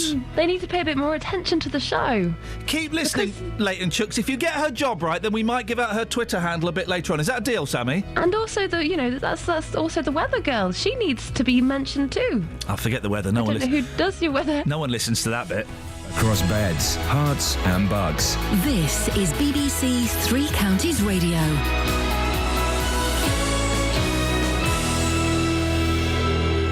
It's 7:30. I'm Simon Oxley. Campaigners say they hope hundreds of people will join a demonstration at the Alresford Immigration Removal Centre in Bedfordshire next month. Bedford MP Richard Fuller has told this programme the centre should close. 9 men arrested yesterday in connection with the Hatton Garden jewellery theft in London remain in custody. A woman who says she was sexually abused by 11 men in Aylesbury will continue to give evidence at the Old Bailey later. The 11 men deny a total of 49 offences. And Marks & Spencer has posted its first rise in annual profits in 4 years.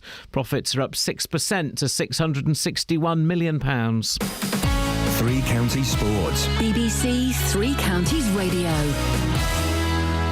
The former England striker Teddy Sheringham is being linked with the manager's job at Stevenage, despite Graham Westley still being in charge. Jeff Doyle reports. Reports suggest that West Ham have allowed Sheringham to speak to Stevenage about the manager's job at the Lamex. The former Manchester United and Spurs forward is currently an attacking coach at Upton Park. If he were to be given the job, it would be his first management position. Current Stevenage boss Graham Westley is out of contract at the end of this month. He told Three Counties Sport after the semi-final playoff defeat last week that he might not be at the club next season.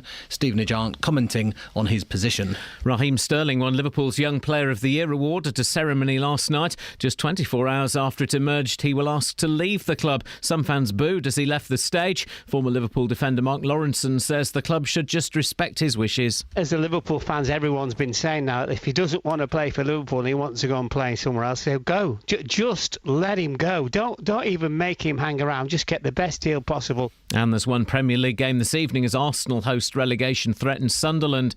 In cricket, England complete their preparations for the first test against New Zealand, which starts tomorrow at Lord's. Caretaker coach Paul Farbrae says he'd like the job full-time. It'd be very hard to say no to it, wouldn't it? It really would. When I took over a week or so ago, obviously it was in difficult circumstances, and I was very disappointed for Peter that, he was moved on. But you're in a situation where you're working with your national team. I left the Sri Lankan job to come back to England because I wanted to work with the England cricket team. And in rugby, coach Stuart Lancaster names his England World Cup training squad this lunchtime. Saracens teenager Maro Itoje is set to be called up just a year after playing for Old Albanians in St Albans. BBC Three Counties News and Sport. The next full bulletin is at 8.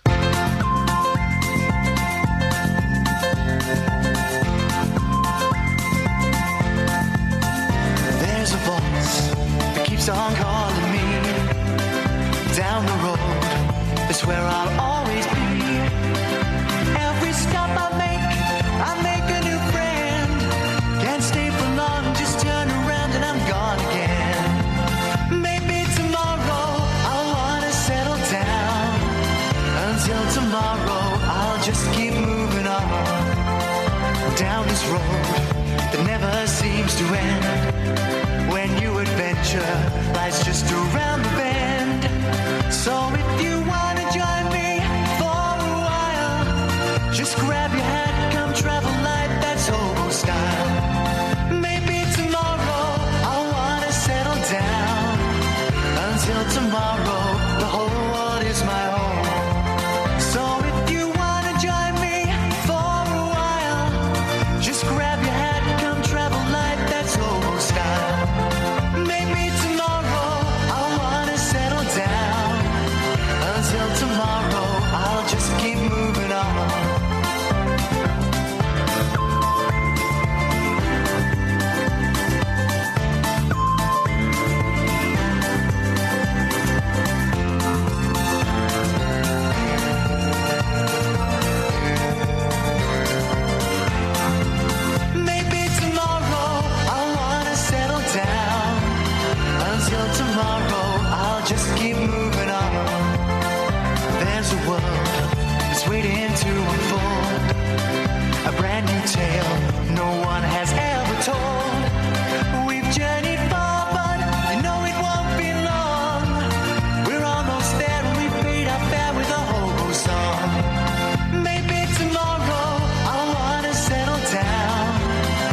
hello. Hello, fella, what you got? Just firstly, my worst nightmare's just happened, Ian. I absolutely hate that song, the Hobo song. Oh. And I've just had to be put on hold for the entirety of that song. I hate it. Why do you hate it, mate? It's a story of hope. It's a story of a dog solving crimes. I liked the little programme when I was a kid. Yeah. But it's on every day, mate. I actually turn off Right, 3 minutes Right, when do you know put what it I'm on. gonna do? Hang on a minute. Do you know what I'm going to do? I've deleted it. It's gone. It's deleted. It's gone. You're the man. It's gone. It's deleted, Mark. I don't believe you, but No, you're the man. honestly, I've just deleted it from my Ian Lee Sad Songs Cartwall. It's gone. No It's more like Little Hobo. It's a 3CR like theme song now, man. You need to turn it off and just stop it. It's gone. It's gone. You wanted it, Mark. You wanted it gone. If you've got beef about it going, it's Mark's. Deal with Mark. It's gone. If Kath and Kelly confirm it, I believe you. It's gone. What else would you like me to get rid of? Kelly said you wear tights. Sorry? And hold me in, push-up bras and stuff. Is that true? Sorry, what is she doing telling you that? That's private classified information. Well, I think you kind of hotted her a little bit by saying, talking about her eye care needs. Okay, so she's spreading malicious rumours because of her eye care needs. Yeah, fake push-up bras, fake eyelashes, and foundation, apparently. Yeah, well, Mark, listen, it's if that image works for you, fella, you carry on with that. And what about guy liner? You smashing that? Are you just going to phone up and talk about my makeup requirements, or have you got a point to make? Thanks very much for calling. 08459 455 555 is the telephone number. If you want to give us a call, it's gone. I've just deleted the little list. The littlest hobo. It's gone. It's no more. Hey, there's a blizzard on the prowl. A blizzard? Not a blizzard, a buzzard. Let me try that again. There's a buzzard on the prowl. Buzzard attacks joggers. Well, they kind of deserve it, don't they? What with them being joggers and all. Joggers have been put on alert after a spate of vicious buzzard attacks along a popular running route. The bird of prey, thought to be protecting its nest. Why can't it just be a nasty buzzard? You nasty buzzard. Has been blamed for at least 4 dive-bombing incidents in a month. Oh, my blood. Oh, listen to this. Darren Shepherd had beef with a buzzard. Dad of 2, Darren Shepherd, suffered head wounds after the buzzard sank its talons into him. He said, "It was petrifying. It was petrifying. 1 minute, I'm running along. The next, I'm fighting off this huge bird."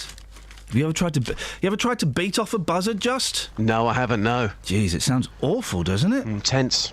I heard flapping and squawking above me, and then there was a thump. I thought someone had thrown something at my head. Blimey. Where is this? Oh, it's in Derby. No one goes to Derby. No one goes to Derby. I've got great memories in Derby. Of what? Oh, 1990. Last game of the season. Had to win. Sheffield Wednesday had to lose. It happened. The great escape. Oh, magic. Football bants. Football bants. I can do that. Football bants. Football goals. Scoring. Darren, 49, said the bird was flapping above me. We would do. It was flying. Then it flew off a couple of feet, and I grabbed my head. I felt the blood. I don't know. Shouldn't laugh, mate. This is serious. I felt the blood and started running to get away from it. I kept looking over my shoulder to make sure it wasn't coming after me. He's being chased by a buzzard looking over his shoulder. Nasty. He was told the same bird had attacked 3 others at the spot. Shoot them. Shoot them. Not joggers. Well, Justin, the streets are feisty this morning. I'm hoping there are some people saying there's too much swearing on television. I'm saying, boss, there ain't enough. Yeah, there I know. ain't enough. Well, for programmes like EastEnders, how great would it be if we had a late night version of EastEnders with Danny Dyer walking into the boozer, kicking off, and it kicks off in East End style. Yeah, exactly. You know, it'd be fantastic. A little bit of effing and jeffing here and there would just bring some much-needed colour to that greyest of television programmes. I totally agree. I've been on the streets this morning asking people, would you like to hear more swearing on TV? He's back, by the way. It's old news. Here's what people had to say. Anthony, do we have too much swearing on TV? Well, basically, I think so. In the days of Mary Whitehouse, it was a lot more rigid and signed by It's just gone to pot now. Gone to pot? Yeah, definitely. Do we have enough sex on TV? Too much, I think. Just far too much corrupting the young minds. You've got all these censorships and so on, but they don't seem to be doing that much about it. Yeah. If you're watching a TV programme with your mum, just lastly, if you're watching a TV programme with your mum and that programme contained lots of swear words... Well, it'll make me squirm. So, do you think we had too much swearing on TV, or would you like to hear more to make things more real? Less. Less swearing? Yeah. Back to the old days. Oh, come on. Yeah. We're not in the old days, though, are we? Come on. No, that's all it is now, isn't it? You don't get decent comedy programmes and that. That's all some people do, isn't it? And also, do you think we have too much sex on TV? Not enough.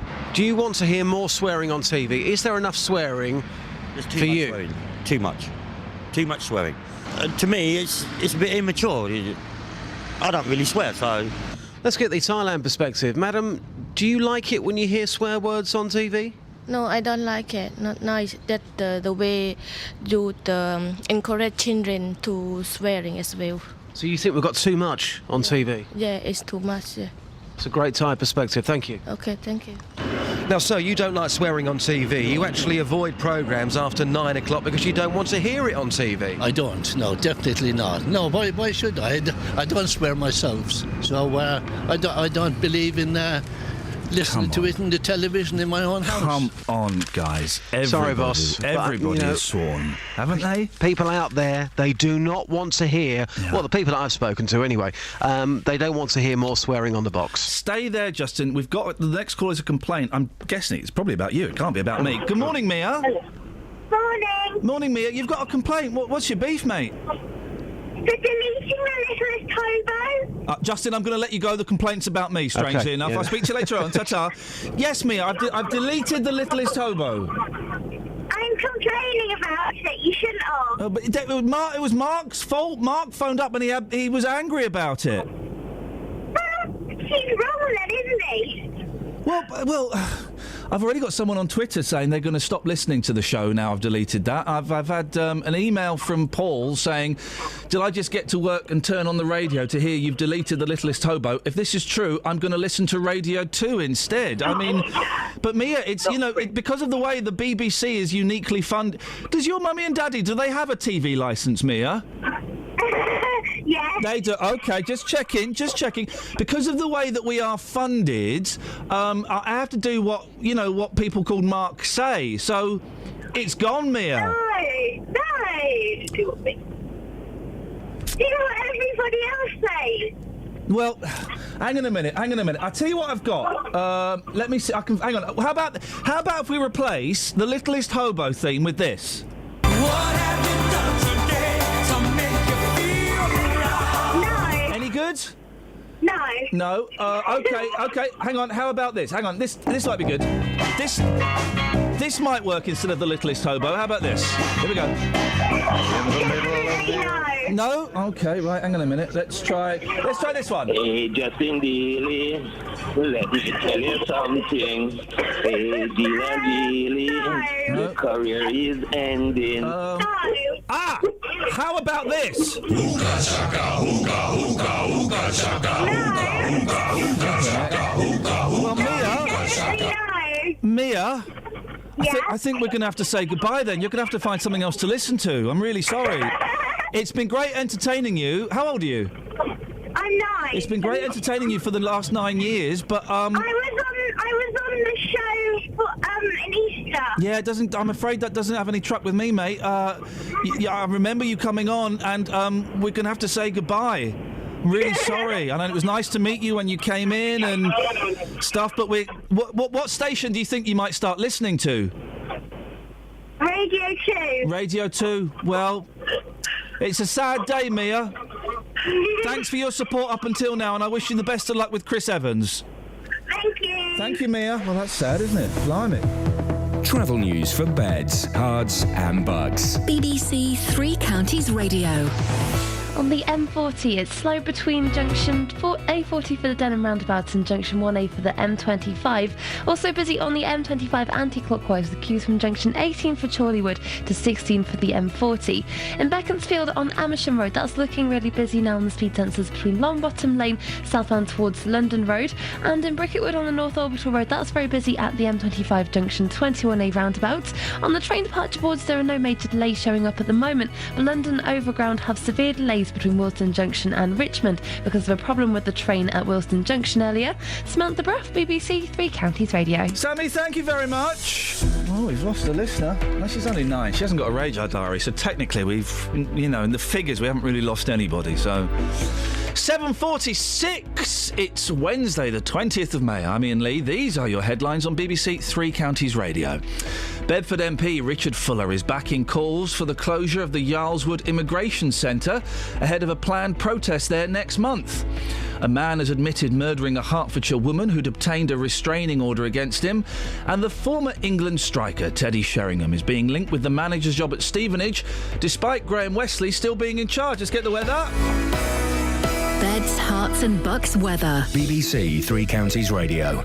Good morning. It's a lovely start out there this morning. Quite chilly though. The temperature's snuck down into single figures overnight, so it's quite cool this morning. We have got plenty of blue sky and sunshine though, at least for parts of Hertfordshire. Further south you are, it's looking a little sunnier, but there's a little bit of cloud working its way into parts of Bedfordshire at the moment, and that's going to continue. It's going to be patchy clouds, sunny spells, but also 1 or 2 showers. Now the showers not quite as lively as yesterday. The wind's not quite as strong, and it is going to feel a little bit warmer. The maximum temperature we're looking at today could get up to 16 Celsius. Overnight tonight, any showers remaining will disappear. We'll get some clear spells. Perhaps not quite as chilly as last night, but still cool. 5 Celsius. That's 41 degrees in Fahrenheit. But for tomorrow, it's looking fairly decent. Some nice spells of sunshine and temperatures up a degree or 2. We're looking at a maximum of 17 Celsius. And that's your forecast. Every weekday from 3. Local stories. People in Watford are being urged to celebrate their local heroes by creating a postcard in their honour. In other local news, rugby fans are being warned to watch out for fake World Cup tickets. Roberto Peroni. Now, a metal detectorist has discovered an archaeological find in a field near Royston in Hertfordshire. Taxi drivers in Luton are demanding to be allowed to drive in bus lanes at all times. There is to be a new station at the Leighton Buzzard Narrow Gauge Railway. Roberto Peroni. Weekdays from 3 on BBC Three Counties Radio. So there's an interesting thing in one of the papers. Not many interesting things. When does the news pick up, guys? When do we start getting more news? When is that going to happen? Because there ain't nothing in it so far. Anyway. Oh, this is clever what they've done here. It's not really. It's stretching the point a bit. Unhappy money days. Unhappy money days. Unhappy money days is what they've done. Struggling councils blow £750,000 on C-list stars. And some of these are C-list. I wouldn't have said that the Happy Mondays were C-list. Coventry City Council spent £25,000 on them. But that was for a festival, so I'm guessing that there were tickets for that. I don't know. Cut-stricken local councils spent more than £750,000 of taxpayers' cash booking celebrity acts last year. A Sun investigation has found scores of C-list stars, including the Happy Mondays, collected up to 5 figures for events ranging from Christmas lights to staff training sessions? What? The Mondays, led by Sean Ryder, picked up £25,000 in Coventry, while ex-Westlife singer Cian Egan got the biggest fee, just under £27,000, performing for Armagh Council. Armagh. The £753,000 splurge across 348 authorities comes as councils across the UK are being forced to cut services. But the figure could be higher as 79 councils refuse to answer our requests under Freedom of Information laws.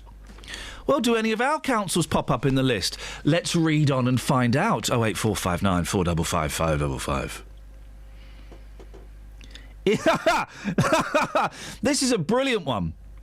In Tower Hamlets, among Britain's most deprived boroughs, bosses spent £11,000 hiring chef Ainsley Harriott. What for? To judge a curry contest. He judged the curry... 11 grand to judge a curry contest? I'm in the wrong business. I should be in the curry contest judging business. Other big spenders included Coventry Council. Oh, here we go. It spent 93 grand on its Godiva Festival, an annual weekend of free live music. Oh, but it generates business. That'll be their argument. Oh, but it generates business. We Are Scientists. I don't like We Are Scientists. They were rude to me. They were rude to me live on stage. Imagine being rude to me live on stage. I think it was We Are Scientists. Are they Americans? Because if they're Americans, then it was them. They dissed me live on stage. They were paid £12,500. The Buzzcocks got 10 grand. Waltham Forest paid Sister Sledge £18,000. Sister Sledge? 18 grand? You're having a laugh, aren't you? While St Helens Council gave the Lightning Seeds, remember those guys? £10,000 to do their Christmas light switch on. We still haven't found any local councils. Are there any local councils in the top 10 of spenders? Hey, big spender. Where is it? There is one. Where is it? Craig Revel Horwood. Oh, I feel sorry for him. He only got £2,000 for judging a kids' talent show. And the Archers actor Trevor Harrison and Antiques Roadshow expert Henry Sandon got 300 quid and 450 quid to endorse the Pershaw Plum Festival. Great plums. I love these plums. And the Asparagus Festival. I love the asparagus. Morning, Scoins. Morning, hi. You're here to join me. These figures are crazy. There is a local council in this list. Is there? Watford Borough Council. Right. They got Rosemary Schrager. You know who she is? The chef lady. The fat cook. Yes. Not one of the fat cooks, but another fat cook. Another fat cook, right? Yeah. She got paid to open a new market in Watford. Have a guess how much? Well, bearing in what you said already, I'm saying it's 5 figures. Yeah, 5 figures. Yeah. Wow. Could you put numbers into those 5 figures for me, please? Is the first one a 1? Correct, sir. Yes. Is the second one a 2? No. Is it higher or lower? It's £11,500. Okay, fine. It could have taken a long time. It would have possibly, yeah. We would play Scoins guess the number. 11,500. Now, I've met her. She's a very nice lady. Yeah, she's delightful. 11,500 grand to cut a ribbon. I know. That's outrageous. How do they get away with this, Paul? Well, a lot of them say they do have a budget, which, as you have already alluded to, is basically there to, help promote the town. I called up really just to remind you gently that, of course, Luton Borough Council did spend lost upwards of £400,000, which would have accounted for half. On the Love Luton Festival. The Love Luton Festival, which we're not allowed to. Well, we are allowed to talk about, but that's one of the reasons they don't come and talk to us anymore, because we pwned them. They spent a fortune on not Gareth Gates, the other fella. Ollie Mers. Ollie Mers, the pork pie hat-wearing gentleman. We never found out how much they paid any of the artists because of contractual reasons, but I'm sure there'll be other councils on that list with smaller numbers with equally questionable. The thing is, right, because when I read this, the Happy Monday's got 25 grand. I thought I was for a festival. Yeah. Oh, okay, we're fine, but there were tickets. No tickets. It was a free festival. Yeah. And they're not going to make back that 25 grand by having that mob playing on their stage and probably swearing their heads off. Yeah, and I wonder whether or not these free festivals in these times of leaner financial budgets are going to be a thing of the past. Lena Zavaroni, I don't think she was booked, mate. Was she not? No, mate, no. Very tragic story there. Probably should have got them. Hey, while we've got you on...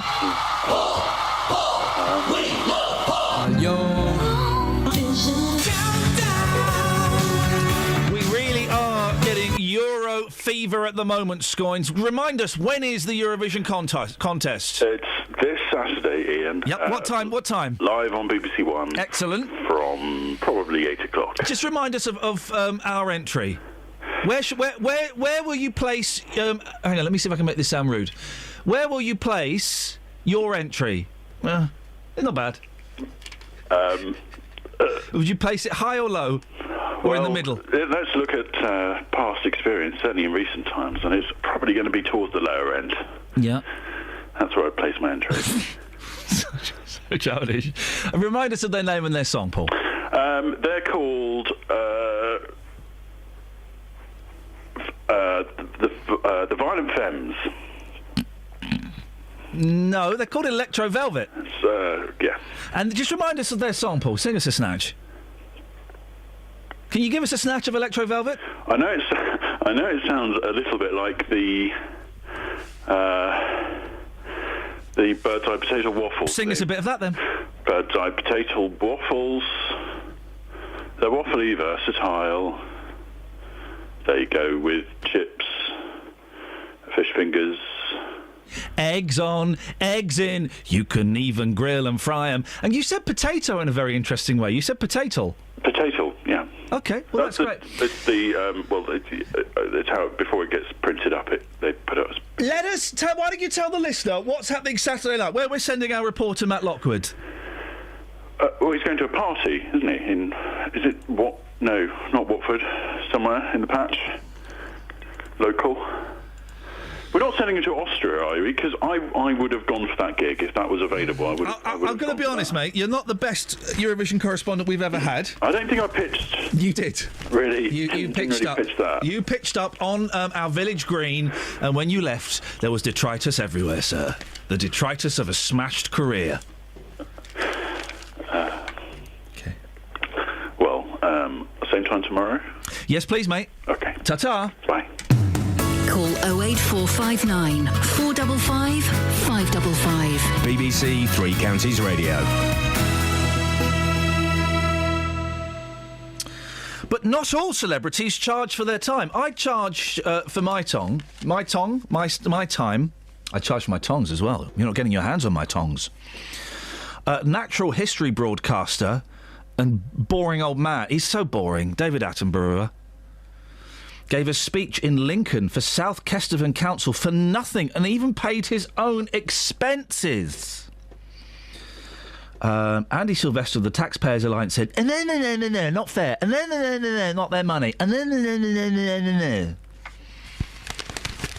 08459 455 555 is the telephone number if you want to give us a call. You can also email ian.lee@bbc.co.uk. And if you want to tell us how excited you are about the Eurovision Song Contest, well, you can. Matt Lockwood is going to local singer-songwriters' house. He writes an entry for the Eurovision Song Contest every year. This year's song he wrote, Danger No Stranger, didn't make it. And Matt's going to be spending the night in his house. Matt is really, really, really looking forward to it. I like your coconuts. I think you're great. Travel news for beds, cards and bugs. BBC Three Counties Radio. On the M1 towards London, there are delays from junction 10 for Luton Airport to 9 for Redbourne, and the M25 is busy anti-clockwise from junction 20 for the A41 and 16 for the M40. On the M40, it's slow northbound towards the M25 from the Denham roundabout. In Beaconsfield, looking at the speed sensors on Amersham Road, it's very busy between Longbottom Lane, southbound towards the A40 London Road. On the train departure boards, the 8:12 train from Luton to Brighton is delayed, and London Overground still has severe delays between Willesden Junction and Richmond. Samantha Bruff, BBC Three Counties Radio. Sammy, thank you very much. Do give us a call, 08459 455 555. How excited are you about Eurovision? And come on, guys. Let's make television realistic. There should be more swearing, shouldn't there? Well, shouldn't there? Local and vocal across beds, hearts and bucks. This is BBC Three Counties Radio.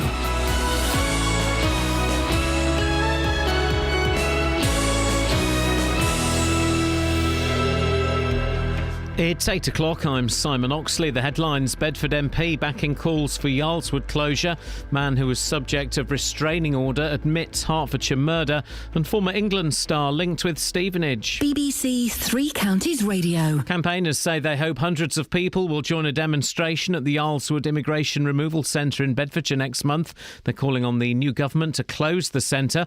Among those supporting the campaign is the Conservative MP for Bedford, Richard Fuller. Well, I think Yarlswood should close, but I think that closure should be part of a wider reform by the Home Secretary about the use of detention in managing immigration. I think it's become a default position from the Home Office, and I think it raises very serious concerns in a number of areas. A man is due to be sentenced next month after admitting murdering a Hertfordshire woman who had obtained a restraining order against him. 44-year-old Matthew Keogh of no fixed address pleaded guilty to murdering Sally Campion in Bishop Stortford in July last year. Claire Laxton is from Women's Aid. Obviously, you can see in this case, this perpetrator was determined to contact his victim, and I think it doesn't necessarily imply that restraining orders don't work, but that maybe in this case something more was needed to protect that victim.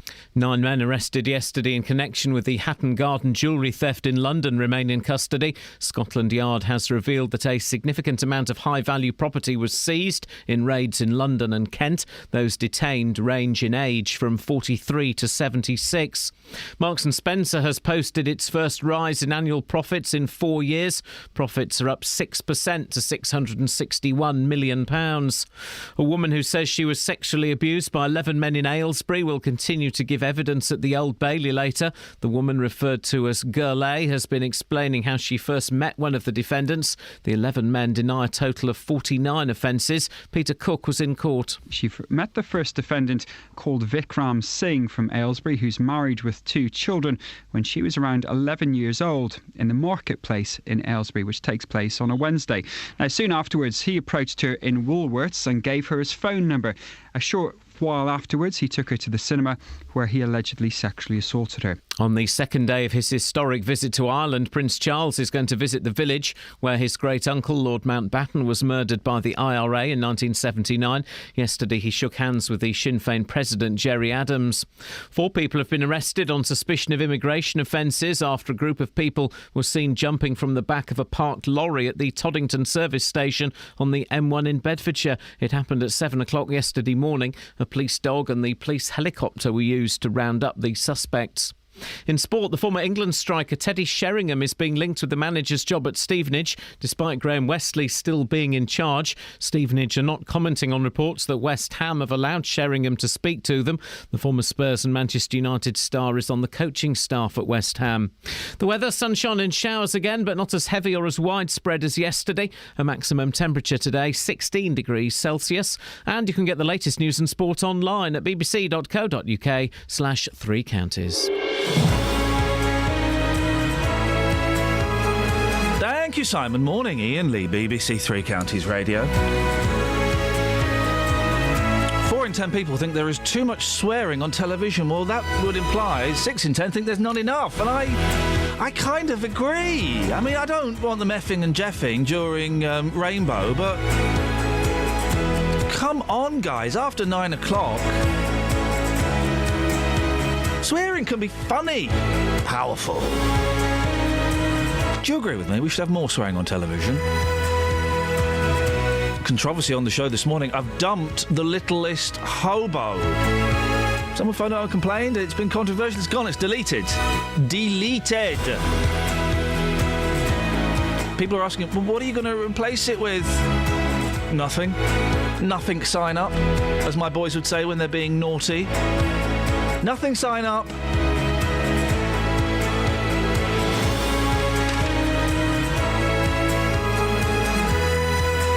Oh, we should really find something for what's her face?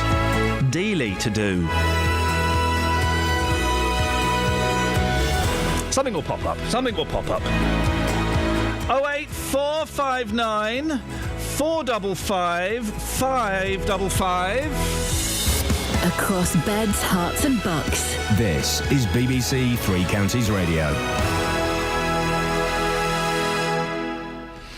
Now, campaigners are stepping up the pressure on the government to shut down the Yarlswood Immigration Removal Centre.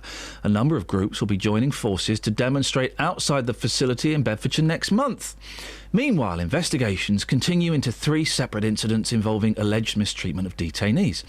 Let's speak now to Sophie Radici from Women for Refugee Women, who are helping organise the protest. Morning, Sophie. Morning. What's the idea behind the protest? Well, the protest is to carry on the pressure to the government in its second term to say enough's enough. Let's close down Yarlswood. Because as a detention centre, we don't believe that asylum-seeking women should be detained at all. And so we're just, along with other groups, people are coming from all over the country to stand outside Yarlswood and sing and make a lot of noise, and hopefully the women will hear us too. Why do you think detention centres are not the answer? Well, lots of reasons. Sophie? Sophie? We've lost Sophie. Can we try and get Sophie back, please? Can you please, because we've just lost Sophie, I think. Sophie, have you gone? Yes, she's gone. We'll try and get her back. 08459 455 555 is the telephone number. If you want to give us a call, you're more than welcome to. Sophie, are you back? Yeah, we lost sorry, you. I don't know what happened. That's all right. Well, I'm assuming you're on a mobile phone. Yes, I am. One day they'll make mobile phones that can not only surf the net, they'll also be able to make decent phone calls on it. They never do they? They're awful. Sorry, you were telling us why you think detention centres are not the answer. Yes, they're not the answer. Yarlswood is like a prison, and the women are held in there indefinitely. So you can imagine being held somewhere and you don't know how long for, in itself has a very negative impact on the women's mental health. But also the staff, I don't know if you know that Channel 4 did some undercover filming in there. Yes, we talked about this a few weeks ago. You helped with this, didn't you, this documentary? Yes. And it shows that the staff treat the women very badly. And there's a lot of male guards. And a lot of the women that were in there have escaped from sexual violence, and male guards burst in at them on any time when they're naked, partly dressed, in the shower or in the toilet, which for any of us would be very distressing, but let alone for women who've gone through that sort of Not thing. in any way that this justifies it, but it's not all guards, is it? It's a minority of guards. That are men? No, it's not. That do these things. No. You're saying it's all of them? It's a part of the culture that they get burst in on and they're watched. So all of the guards are mistreating the women? Well, if you think, we think that it's undignified and distressing to be watched by male guards. Right, but you're saying that it's all of the guards? Well, all of the guards, it's part of the routine because they have roll calls 3 times a day and they're burst in on. So more often than not, they're burst in on while naked, partly dressed, in the shower and the toilet. Okay, I just culture. I just want to make sure they've got that right. You're saying that all of the guards there mistreat the women. Well, of course, there's some guards there that are better than others, but it's part of the culture. It's part of the routine to go into the rooms when women, may be partly dressed in the shower, and it's very undignified. It's very distressing. The whole culture is like a prison culture, and that is distressing. No, of course it is. These people have done nothing wrong, well, the argument... except ask for asylum, so you can see. Yeah, the argument against not having these detention centres and kind of assessing people individually while they're in the community is that there may be one or two, I'm sure a significant number of these women are genuine, but there may be one or two dodgepots that aren't, that just kind of just disappear. Well, actually, I've worked with asylum-seeking women, and that they don't abscond, and I'll tell you why they don't abscond, because they want their status. So they have to go and report every week. That's the legitimate ones. But there might be some. But there might be some that are claiming asylum illegitimately. Well, there might be, but are you going to lock up women because of that? What I'm saying is, if even the ones that may not be genuine, even they want their status. They don't abscond if they're claiming asylum. You're speaking with a very broad. Underground. You're speaking with a very broad brush. You're saying that there are no people that are claiming asylum falsely that disappear into the system. No, of course I'm not saying that. But and that could happen if they were in community, couldn't it? I'm not saying that. But what I'm saying is a bit more subtle than that. If you are claiming asylum, you tend to not to want to disappear. What you want is your status. And so the women who are claiming asylum have to go and report every week to different places. And I'm sure they would if they were doing it legitimately. But can I just say one thing? They do go and report, but they're picked up to be taken to detention centres at those reporting centres. So it's a bit counterproductive now because, you know, they can go there and be picked up and taken to Yards Wood. So do you see what I mean? It's a bit counterproductive because they fear when they go to report that they're going to be picked up, but they still go. Stay there. Steve's called in. Steve, what do you want to say about this? Morning. There's two things. If they, I know it's going to sound rather harsh, but if it is closed down, I mean, are we going to fund these people to be deported? Because we've got enough people in our system in our country as it is. Or the other way is, why don't we detain all foreigners' applications before they get to Britain, and then they can come in when we know they're safe and can fund their own way of life. Sophie? Well, if we're talking about funding, can I just say detention is very expensive. It costs £37,000 to have them in detention, and only 31% actually get deported. So most of the time it's a cat and mouse game anyway, and then they get taken back into the community. Well, I mean, as much as I'm slightly to the right of politics, I mean, even under the law, I mean, locking someone up and they haven't done nothing. I mean, you know, at the end of the day, I will sort of go that bit saying, well, they shouldn't be really locked up. They should be contained, but not. And pregnant women are not locked up as well, which they're not meant to be. But I go into Yards Wood a lot, and there's pregnant women in there. There's people who've gone through torture. There's all sorts of people that really, really shouldn't be there. So the whole system is very chaotic. When is this demonstration happening, Sophie, and how can people find out more about it? It's happening on the 6th of June, 12:30, outside Yards Wood on the verge there, outside the business park. And do go on our Facebook, the Women for Refugee Women Facebook page, and you'll find out more about it. All right. Sophie, all the details. Well, thanks for speaking to me. No, listen, thank you for putting up a robust defence. I hope you understand why I've got to ask these questions. I know you can handle it. That's why I did it. And we'll probably speak to you nearer the time as well, Sophie. Oh, thanks a lot. Thank you very much indeed. Sophie Radici from Women for Refugee Women. Call 08459 455 555. BBC Three Counties Radio. Did we just hear the softer side of Steve there? Was Communist Steve just a little bit... Is the ice heart starting to thaw? So, it's a slow news day because they put pictures of animals in the papers. And the Sun have got Swinger Spaniel. No, it's not what you think, guys. Dogs getting a wuff ride. They should have put wuff wide. I don't know why. And what it is, and I don't understand why people would do this. Oh, yeah, because it looks funny. They've just loads of pictures of dogs in swings. It swings... Oh, fair play, Jennifer Tippett. OK, Swinger Spaniel may not work. Dogs getting a wuff wide may not work. This line works. It swings and houndabouts for these dogs. Yeah? Guys? Someone sent Jennifer Tippett a bunch of flowers from me. It swings and houndabouts for these dogs. I've got this great line, right? It swings and houndabouts. Anybody got any pictures of dogs on, like, swings and roundabouts? You got loads of pictures of dogs in swings. Well, I'll have that to go with the line I've come up with. It swings and houndabouts for these dogs as they strike a pose on play equipment. The swaying pets have become internet hits after their proud owners plonked them on swings and posted the snaps online. But judging by the dog's bemused expressions, they're not all fans of bark life. Oi! And then, because we've had a laugh there, You've got to have the sweet and sour. You've got to have the laughter and the tears. And then to kind of ruin it all, they've got a picture of a cat that looks like Hitler. Hail Hitler. Yeah.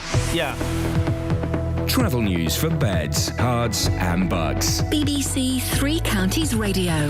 On the M25, it's busy from junction 19 for Watford to 16 for the M40, and on the M40, that's still looking really slow northbound from the A40 at the Dedham roundabout towards the M25. On the M11 southbound, there's a lane blocked between just after junction 7 for Harlow, which is causing some delays because of a 3-vehicle accident. In St Neots on the A428, that's looking slow eastbound from Barford Road towards Ermine Street south at Caxton Gibbet. And on the trains, London Overground still has severe delays between Willesden Junction and Richmond. Also looking at the departure boards, the 8:12 train from Luton to Brighton is delayed. Samantha Bruff, BBC Three Counties Radio. Thank you, Sammy. Hail or Heil? Heil. Hail is what you do to a cab. Heil is what you do to Hitler. 8:15. It's Wednesday, the 20th of May. I'm Iain Lee. These are your headlines on BBC Three Counties Radio. Bedford MP Richard Fuller is backing calls for the closure of the Yarlswood Immigration Centre ahead of a planned protest there next month. A man has admitted murdering a Hertfordshire woman who'd obtained a restraining order against him. And the former England striker Teddy Sheringham is being linked with the manager's job at Stevenage, despite Graham Westley still being in charge. BBC Three Counties Radio.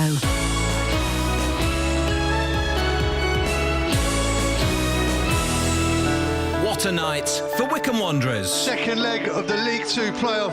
It's half-time in the tie. It's Wycombe Wanderers 3, Plymouth Argyle 2. It's on a knife edge. Wycombe are through to the League Two playoff final. And it comes to the near post. Mawson's there. It's a goal. Wycombe have got a second. Alfie Mawson direct from the corner. And of course, we'll bring you the whole day right here. We'll be with the Chairboys from first thing to final whistle. If you're going to get promoted, the best way is to do it at Wembley. Have a day out for the fans.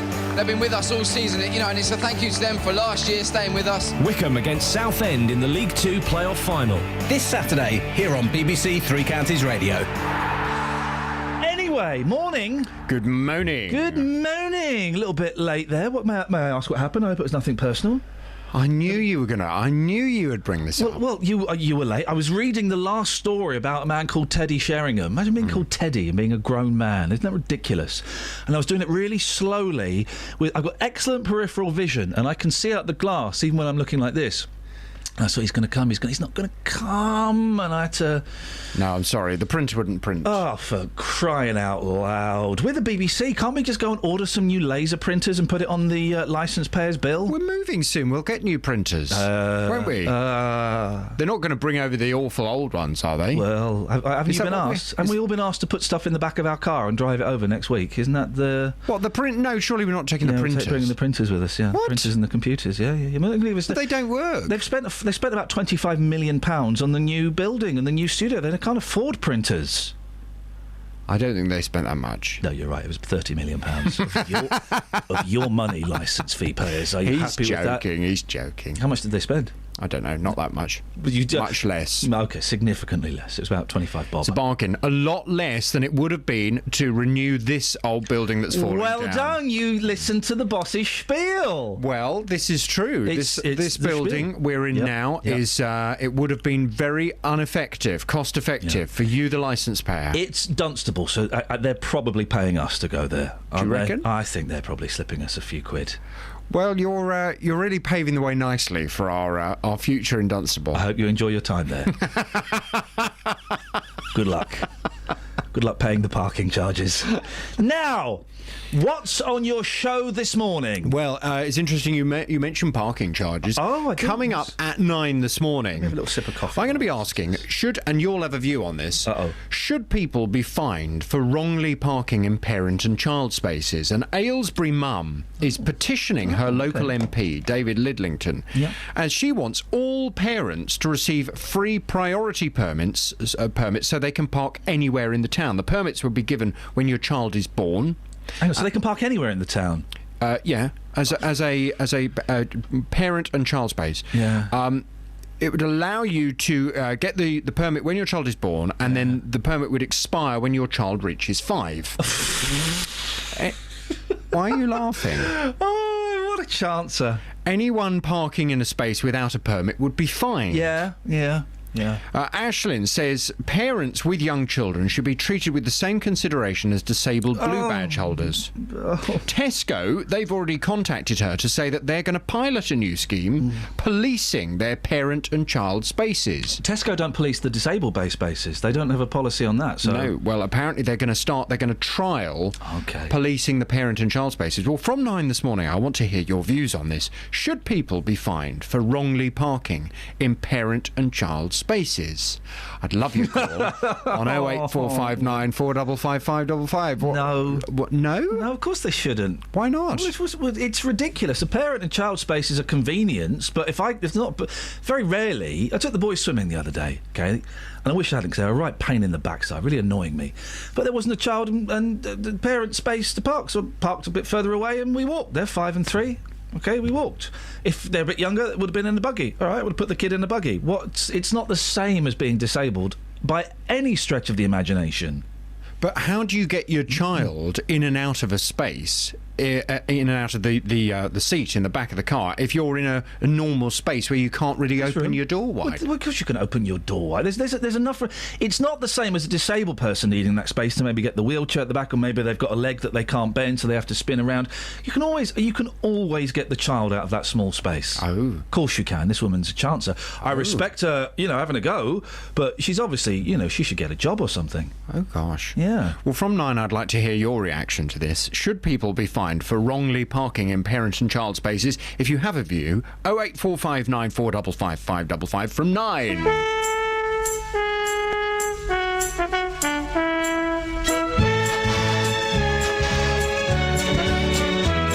There once was a wealthy man who had a wonderful idea to bring children from all places with all kinds of faces together into a sailing ship. There were 40 boys and girls. They would sail their ship around the globe, so they called it the United World. The ship was just 3 weeks from shore when a hurricane bore it down. The waves were big as mountains. They found they would surely drown. They jumped into the lifeboats, rowed away from the wreck. They didn't count them, they hadn't time. 5 children were left behind. The children fought the storm all night and finally fell asleep. They didn't realize the ship had been blown across a reef into the Lost Islands. What? Hiding in the bushes was a watchful pair of eyes, and living in the valley were people lost in time, ruled over by a tyrant whose face was in a mask. The children must defeat him so they can escape at last from the Lost Islands. The Lost Islands. So here's a thing. Who'd have thought it? Where's me? All my papers are took up this morning. Here we go. That's the Daily Mail. Why do the Daily Mail and the Express look so similar? They have such similar fonts. I like the fonts. So, Prince William, who'd have thought he had a musical bent? 08459 455 555, by the way. And this is a really weird way of phrasing it. Prince William has revealed another string to his bow. Well, it's not about bowing. And it's very specific, this. Playing reggae bass guitar. He plays reggae bass guitar. Now, that's kind of quite a specific style of bass to play. Reggae bass guitar, Peter. I'm not going down the reggae route. Well, you should go down the reggae route, because Prince William is. The Duke of Cambridge told his secret to musician and actor Brinsley Ford yesterday when he presented him with an MBE. Brinsley Ford? He's from Aswad, isn't it? See, why is someone from Aswad getting an MBE? Ford said after the ceremony at Windsor Castle, "I've just got a new bass player. You might know him as the Duke of Cambridge. He said, I'm a bit good on the bass guitar, so I'm thinking of signing him up. It's the first time William has admitted music to... When would Prince William get the chance? You couldn't play loud bass guitar. You couldn't play loud bass guitar in Windsor Castle. It's old. I was there the other day. The Queen was there. You know how do you know the Queen is there? The Royal Standard is flying. If the Union Jack is flying, then she's not in. If the Union Jack is flying upside down, she's in trouble. She's being attacked by pirates. If the Royal... I'll speak to Dills after past. If the Royal Standard is there, then the Queen is in. And if you have a little walk around, you kind of keep your eyes and ears peeled because you might bump into the Queen. I never have, but some people say they have. I never have. Some people say they have. I never have. It's a bit boring in there. My boys like to go for some reason. I don't know why. It's a little bit dull in there. The doll's house. The doll's house is the doll's house.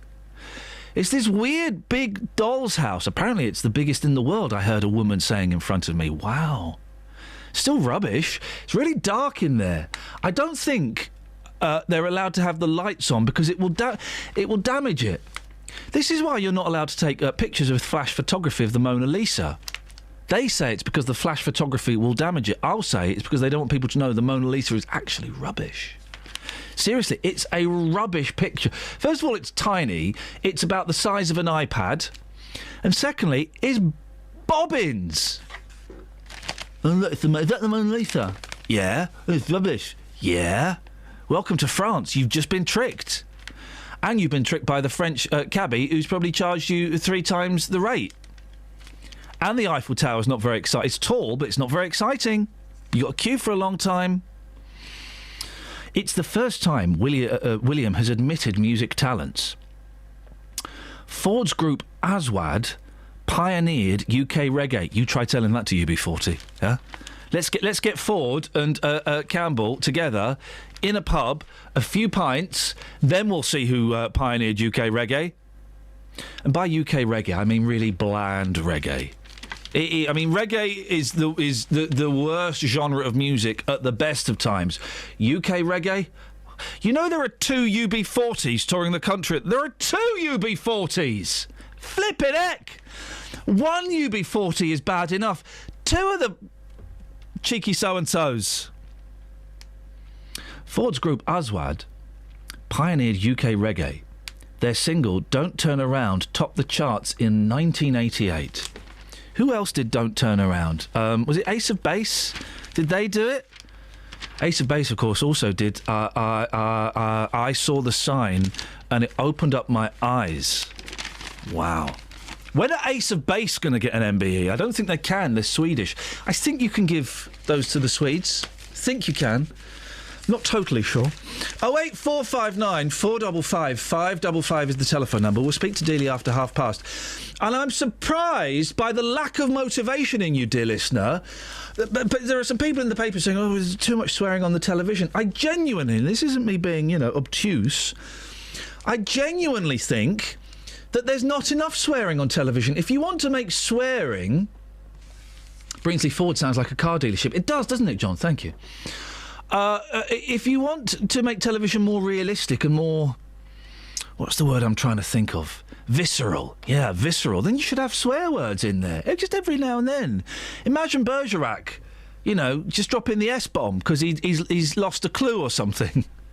08459 455 555. Travel news for beds, cards and bugs. BBC Three Counties Radio. In Ware on the High Street, it's been partially blocked by a lorry that's broken down at the junction for Church Street, and in Waddesdon on the A41, that's slow eastbound between Wormston Lane and the Hayden Road. In Luton, the M1 has slow southbound between junction 11 for Dunstable and junction 9 for Redbourne. Also, the M1 southbound is stop-start between junction 15 for Northampton and 14 for Milton Keynes if you're a bit further afield.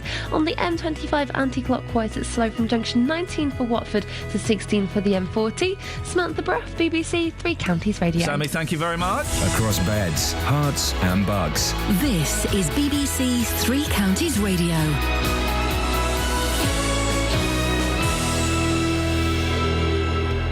It's 8:30. I'm Simon Oxley. Bedford MP Richard Fuller is backing calls for the closure of the Yarlswood Immigration Centre ahead of a planned protest there next month. A man has admitted murdering a Hertfordshire woman who had obtained a restraining order against him. A woman who says she was sexually abused by 11 men in Aylesbury will continue to give evidence at the Old Bailey later.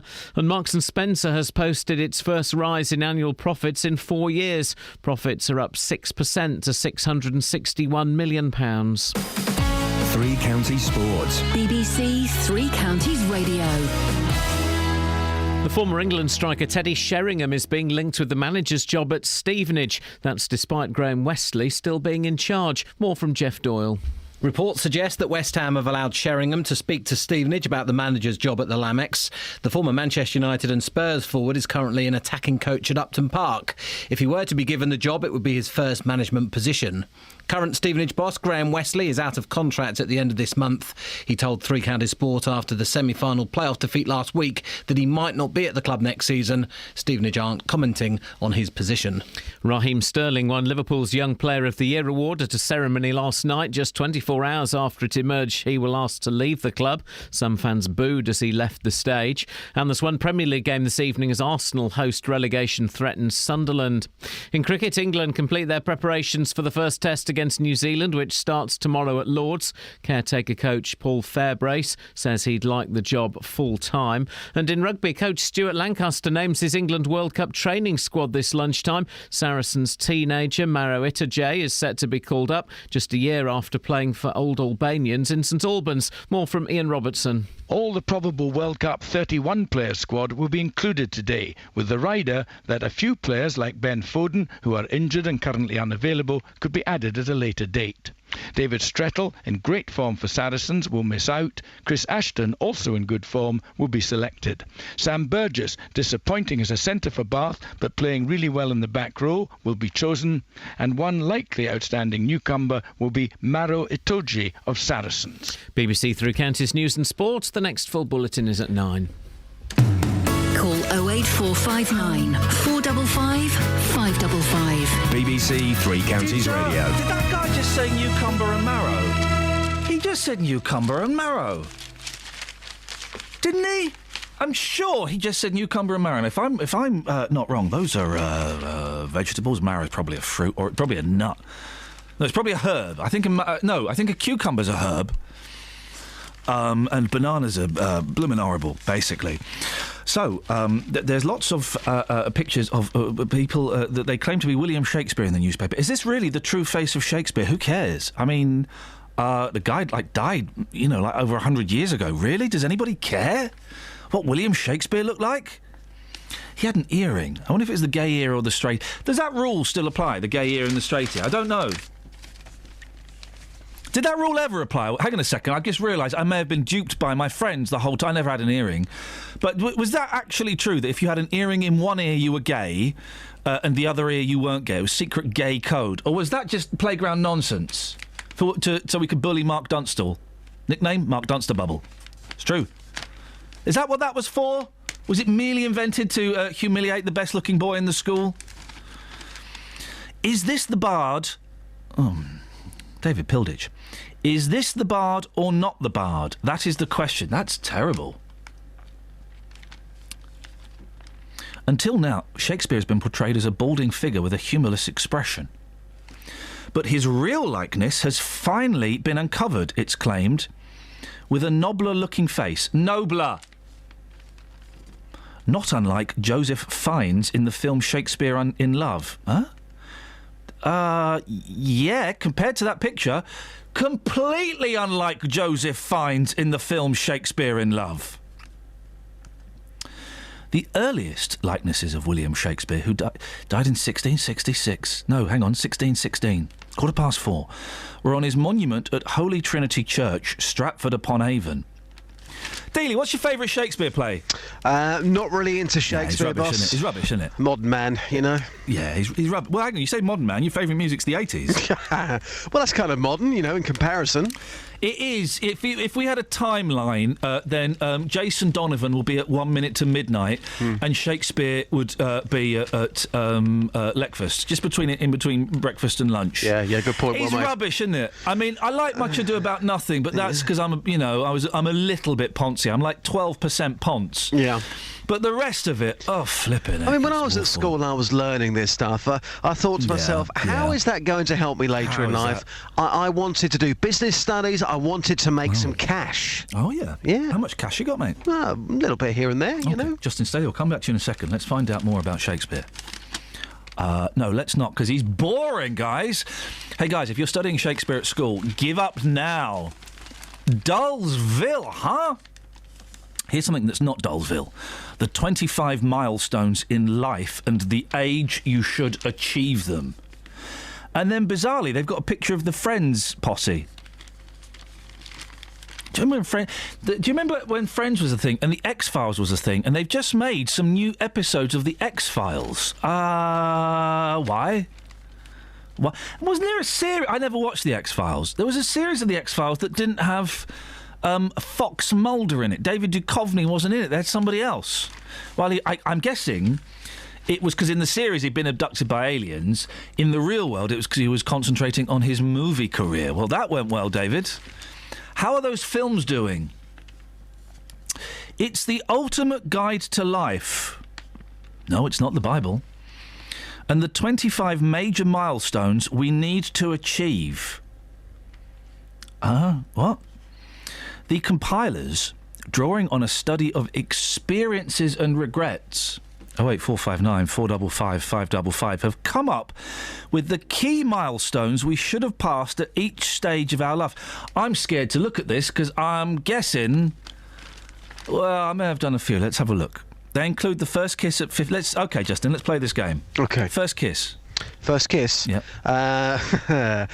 My first kiss was with a girl called Lisa, who is now a lesbian.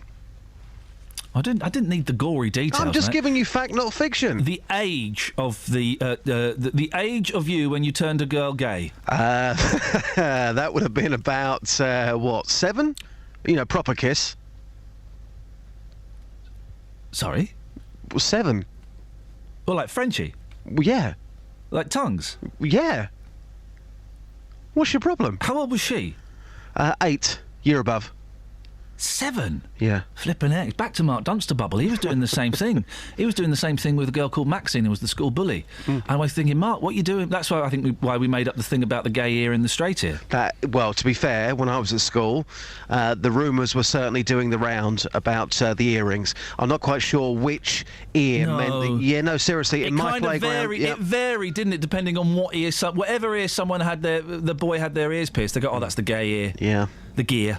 I had my ears pierced once, and unfortunately they'd run out of the manly studs, so I had a stud put in my ear, which was very girly. There are a lot of people that would love a stud in their ear. For 6 weeks, Kinky it was a nightmare. Yeah. First kiss should be 15. What? 15? Come on. Well, you should have. You should have achieved it by 50. 7 is I think is remarkable. Can anyone beat? Well, no, I don't want to hear anyone beat. I don't want to hear about 6-year-olds French kissing people. 08459 455 5. But mine was 15 on the bus station steps, Slough bus station with Kerry. Are you for real? 15 years old? Sorry? 15? Yes, mate. I was Wow. I was a sensitive type. I was a poet. It's incredible. What age did you pass your driving test? About, 21, 22? You should have passed it by the time you were 20. Well, I failed 5 times. I know, mate, because you're bobbins. Absolutely bobbins. Let's go through this. First holiday with your partner, 23. Oh, be a best man at 23. I was a best man at about 22. It was awful. I didn't really know what you had to do. Horrible. And I wasn't really friends with the guy anymore either. He was like a school friend, and I'd moved on. And I didn't know what you had to do, and I did a really awful speech. It was awful. And it was... Oh, I've never been involved in such an horrific experience. It's the pressure. You know, you see it every single weekend in the summer, people who have to do these speeches, who never normally have to stand up and speak in front of people. I feel sorry for any best man. Yeah, well, I did it I've done 2 best men speeches, right? First one was rubbish, second one, boom, smashed it. Yeah. Back of the net. Gets in there. Got plenty of laughs Few tears, bit that didn't work, and then a big laugh at the end. Beautiful. That is the perfect best man speech. Yeah, holy grail. Every box is being ticked, or at least I hope it was. I think that's why they were getting married.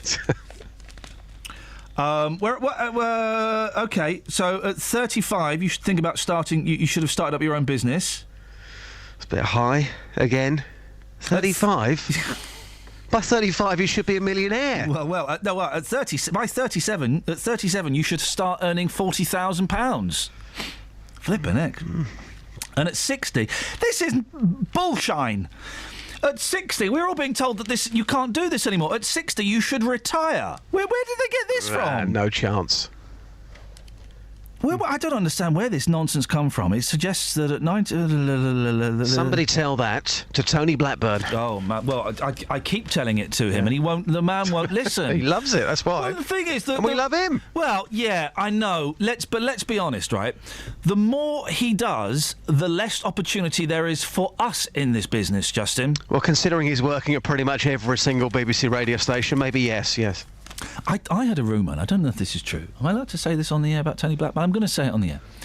I had a rumour that he died 15 years ago, and it's the ghost of Tony Black. His body is so used to working, his body won't let go. Is that right? I think so, yeah. Similar sort of rumour there to Paul McCartney when he died back in, 1968? Band on the run, picking up my free tickets today. Great stuff. When are we going? Well, the thing is, I'm in London today, right? London. And if I can pick up my tickets today, I'm going Sunday. I may not be able to pick up my tickets today. They may not have the tickets, in which case, I'm not going. So if you pick up the tickets today, you're going Sunday? Yes, sir. You're picking up tickets, not tickets. Two so you've got tickets. 2 tickets. Two Okay. tickets, mate. Great stuff. What time am I popping around to pick you up? Yeah? No. What? Well, do you know what? I work my backside off for you on the streets, day in, day out. And even you say to me, in the winter, how do you do what you do? I feel for you. This is your chance to put a wrong right. Hang on a second. I'm just texting my wife. Do you want to come to McCartney or not? So if the missus says no, it's all dependent on her, in? mate. Am I in? She's with coming to see Paul McCartney. Yes. Yeah. Okay. Well, I've texted her. Okay. We'll find out. Do you want to wait? Yeah, I'll wait. Yeah, it's not a problem. She might be busy with the kids. Okay.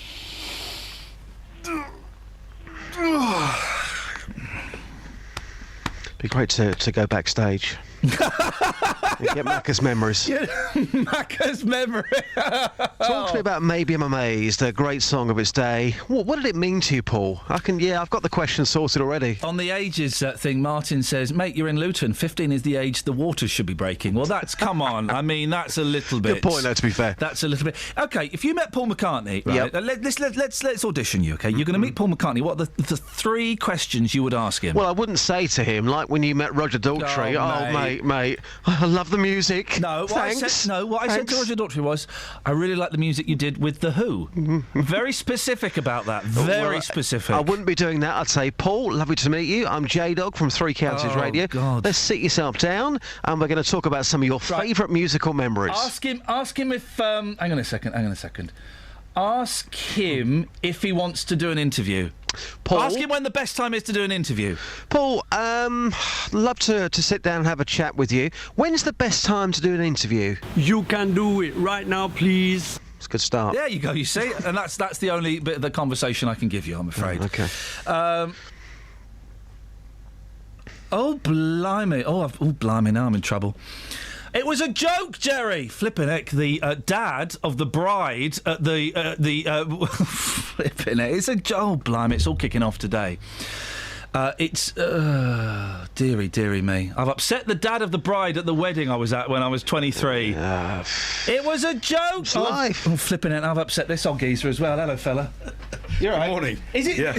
What's all this about? I'm dead. Now, there's a rumour been floating... Oh, everyone's getting angry with me today. There's a rumour floating around, Tony, that you died 15 years ago and that it's not really you, that your body won't stop working. Well, it's true. Yeah, there's no...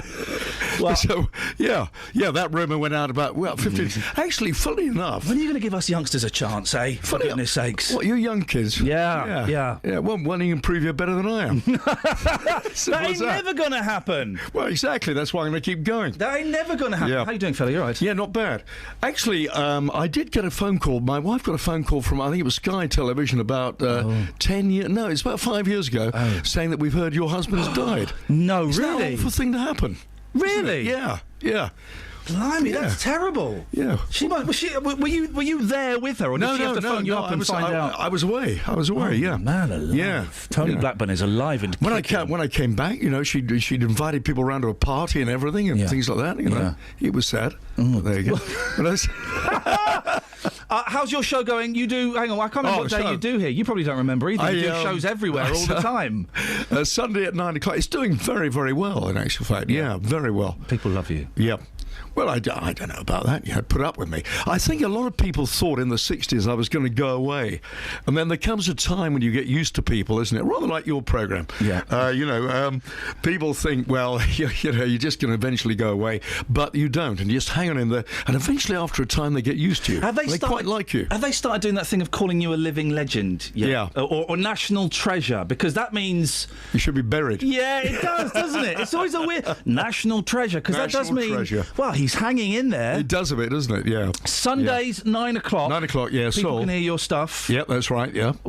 Now listen, I've got to go to travel in a second. I've only just started getting into... Do you want me to go? Well, yeah. All right. I've only just started getting into Northern Soul. Yes. It's a mystery to me, because I'm kind of like a white pop guy. Well, you like the Monkees, for God's sake. I mean, there was no hope for you. Well, I beg your pudding. How rude. Give me one... You're going to the... I do. I do like the Monkees. Don't try and deny it. Give me one Northern Soul record I should check out.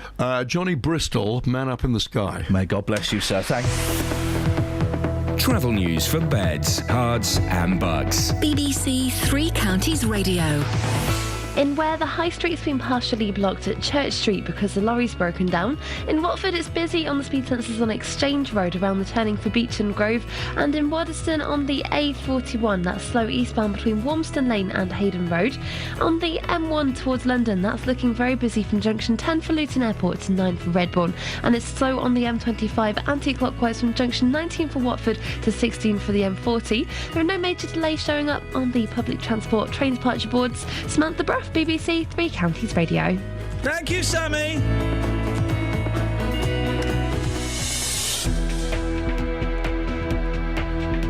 (8:47). It's Wednesday, the 20th of May. I'm Iain Lee. These are your headlines on BBC Three Counties Radio. Bedford MP Richard Fuller is backing calls for the closure of the Yarlswood Immigration Centre ahead of a planned protest there next month. A man has admitted murdering a Hertfordshire woman who'd obtained a restraining order against him. And the former England striker Teddy Sheringham is being linked with the manager's job at Stevenage despite Graham Westley still being in charge. Beds, Herts and Bucks weather. BBC Three Counties Radio.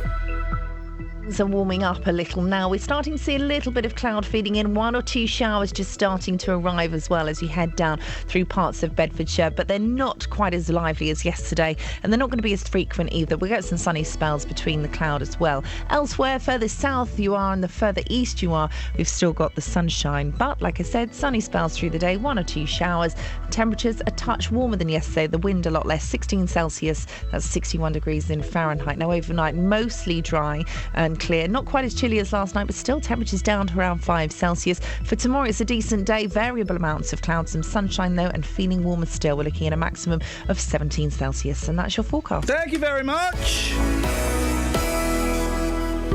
Sometimes in life, things don't always go to plan. It worked perfectly for 2.5, 3 years till 2 days ago. He should refund me £1,900. Which is where we come in. We managed to get them to agree to come back in to the property on an agreed date. The JVS show takes on your consumer problems. I basically lost the whole lot in administration charges. And helps to get to the right solution. I've received a cheque back for £578. Jonathan, I can't thank you enough. I don't know how you do what you do, you and your team. The JVS show, weekdays from 9, here on BBC Three Counties Radio.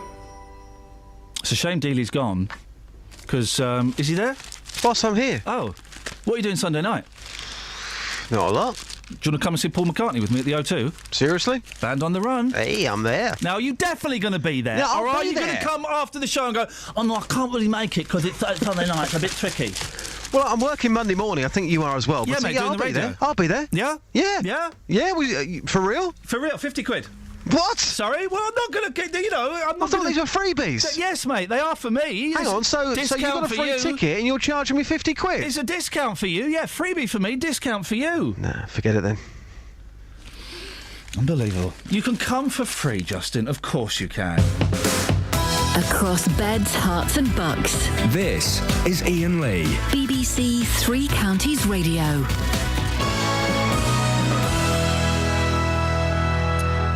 There we go, you see. 08459 455 555 is the telephone number.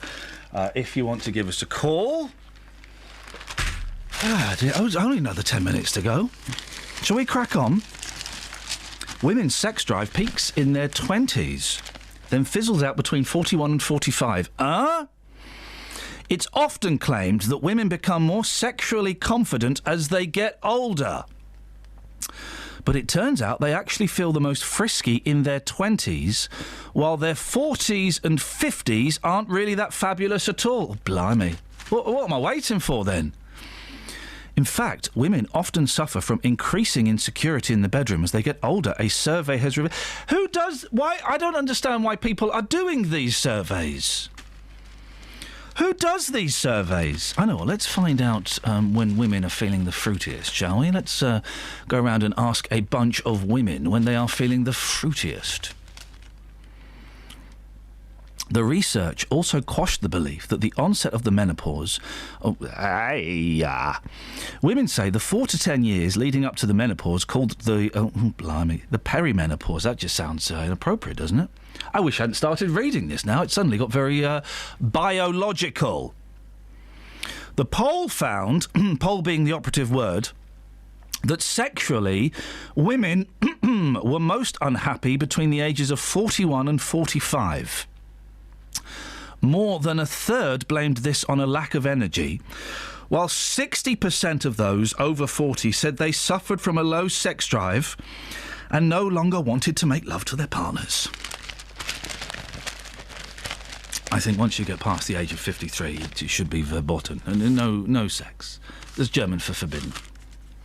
Or something like that. But Gwynny, 42, says, I'm still keen on sex. It's sex, sex, sex. This is the Daily Mail, by the way, guys.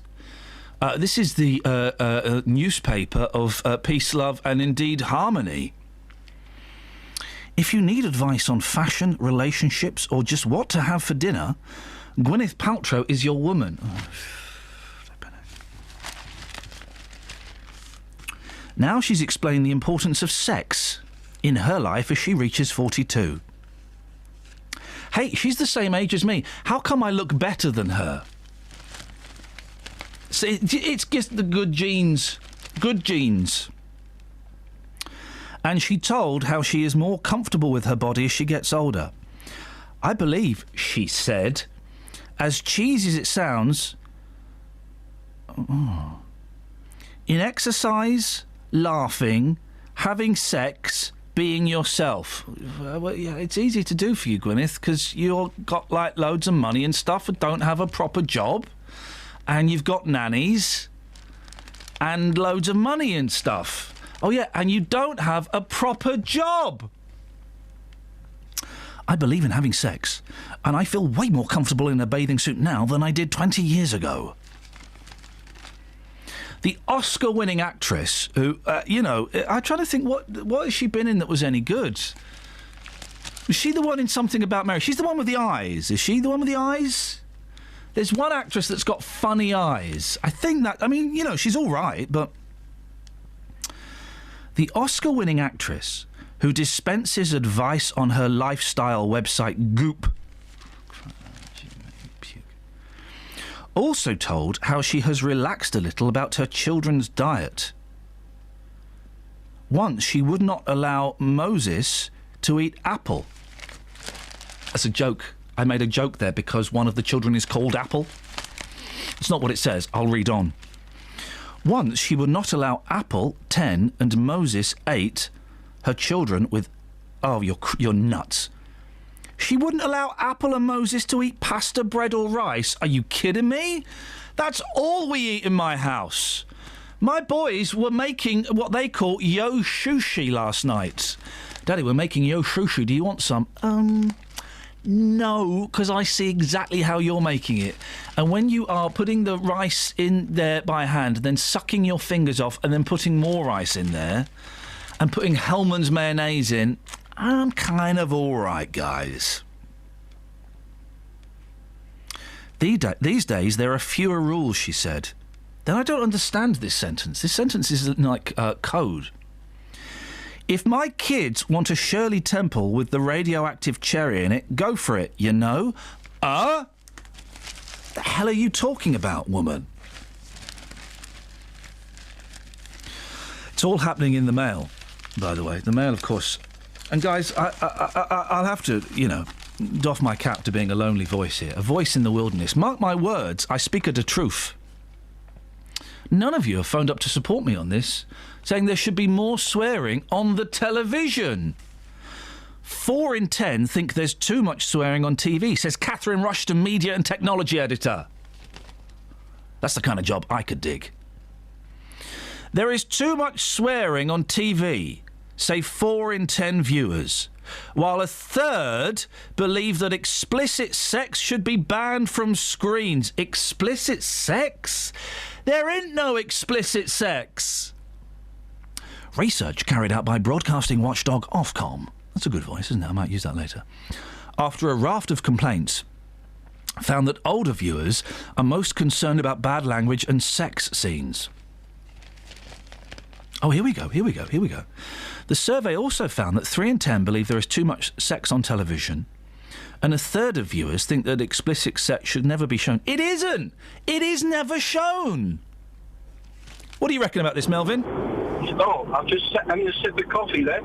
I was just wondering, you've just been wittering on this morning about absolutely nothing. Yeah. I mean, come on. Yeah. We need some content here. What content would you like, Melvin? That's what you get paid for, you and your lovely girls. Yeah. You get paid for producing content. I'm delivering you... Melvin, I'll tell you what. Yeah. OK, you're right. Okay, let's have some content. This is for you, Melvin. Yeah, thank you. It's called content. Here we come, walking down the street. We get the funniest looks from everyone we meet. Hey, we're the monkeys, and people say we monkey around, but we're too busy singing to put anybody down. We go where we want to, do what we like to do. We don't have time to get restless, there's always something new. Hey, we're the monkeys, and people say we monkey around, but we're too busy singing to put anybody down. We're just trying to be friendly, come and watch us sing and play. We're the young generation, and we've got something to say.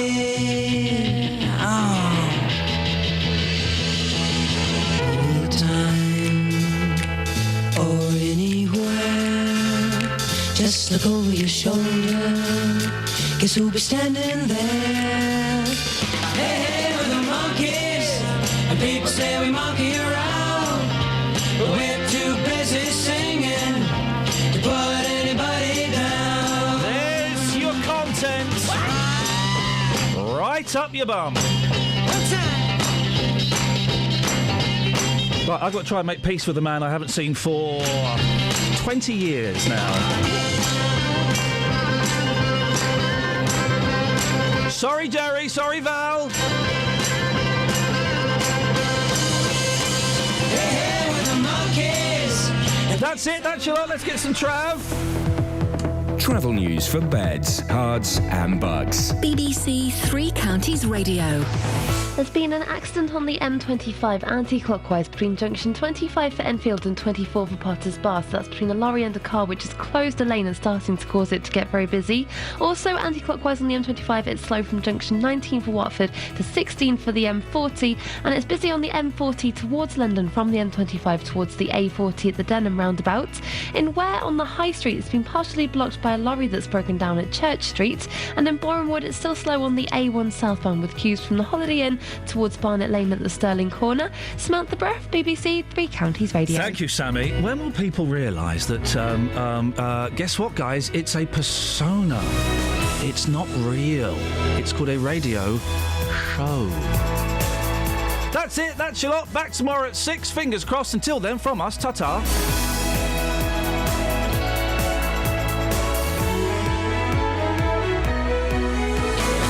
Local and vocal across beds, hearts and bucks. This is BBC Three Counties Radio. Thank you, Iain. Good morning. Welcome to the JVS show. I'm Jonathan Vernon-Smith. It's Wednesday. It's 9 o'clock. And on today's big phone-in, should people be fined for wrongly parking in parent and child spaces? An Aylesbury mum is petitioning her local MP, David Lidlington, to give all parents badges to prove they can use parent and child spaces in town.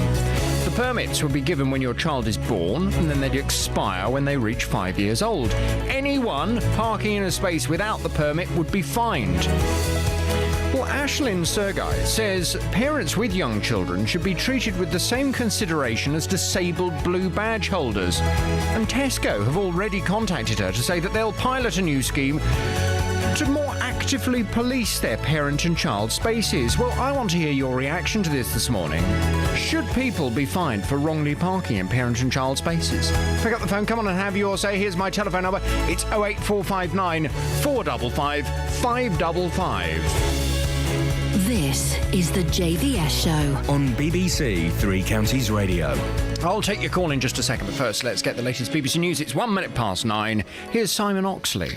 The headlines: Bedford MP backing Yarlswood closure calls, alleged Aylesbury abuse victim to continue giving evidence, and former England star linked with Stevenage. BBC Three Counties Radio. Campaigners say they hope hundreds of people will join a demonstration at the Yarlswood Immigration Removal Centre in Bedfordshire next month. They're calling on the new government to close the centre. Among those supporting the campaign is the Conservative MP for Bedford, Richard Fuller. Well, I think Yarlswood should close, but I think that closure should be part of a wider reform by the Home Secretary about the use of detention in managing immigration. I think it's become a default position from the Home Office, and I think it raises very serious concerns in a number of areas. A woman who says she was sexually abused by 11 men in Aylesbury will continue to give evidence at the Old Bailey later. The woman, referred to as Girl A, told the jury yesterday that she first had sex with one of the men on trial when she was 12 years old. The 11 men deny a total of 49 offences.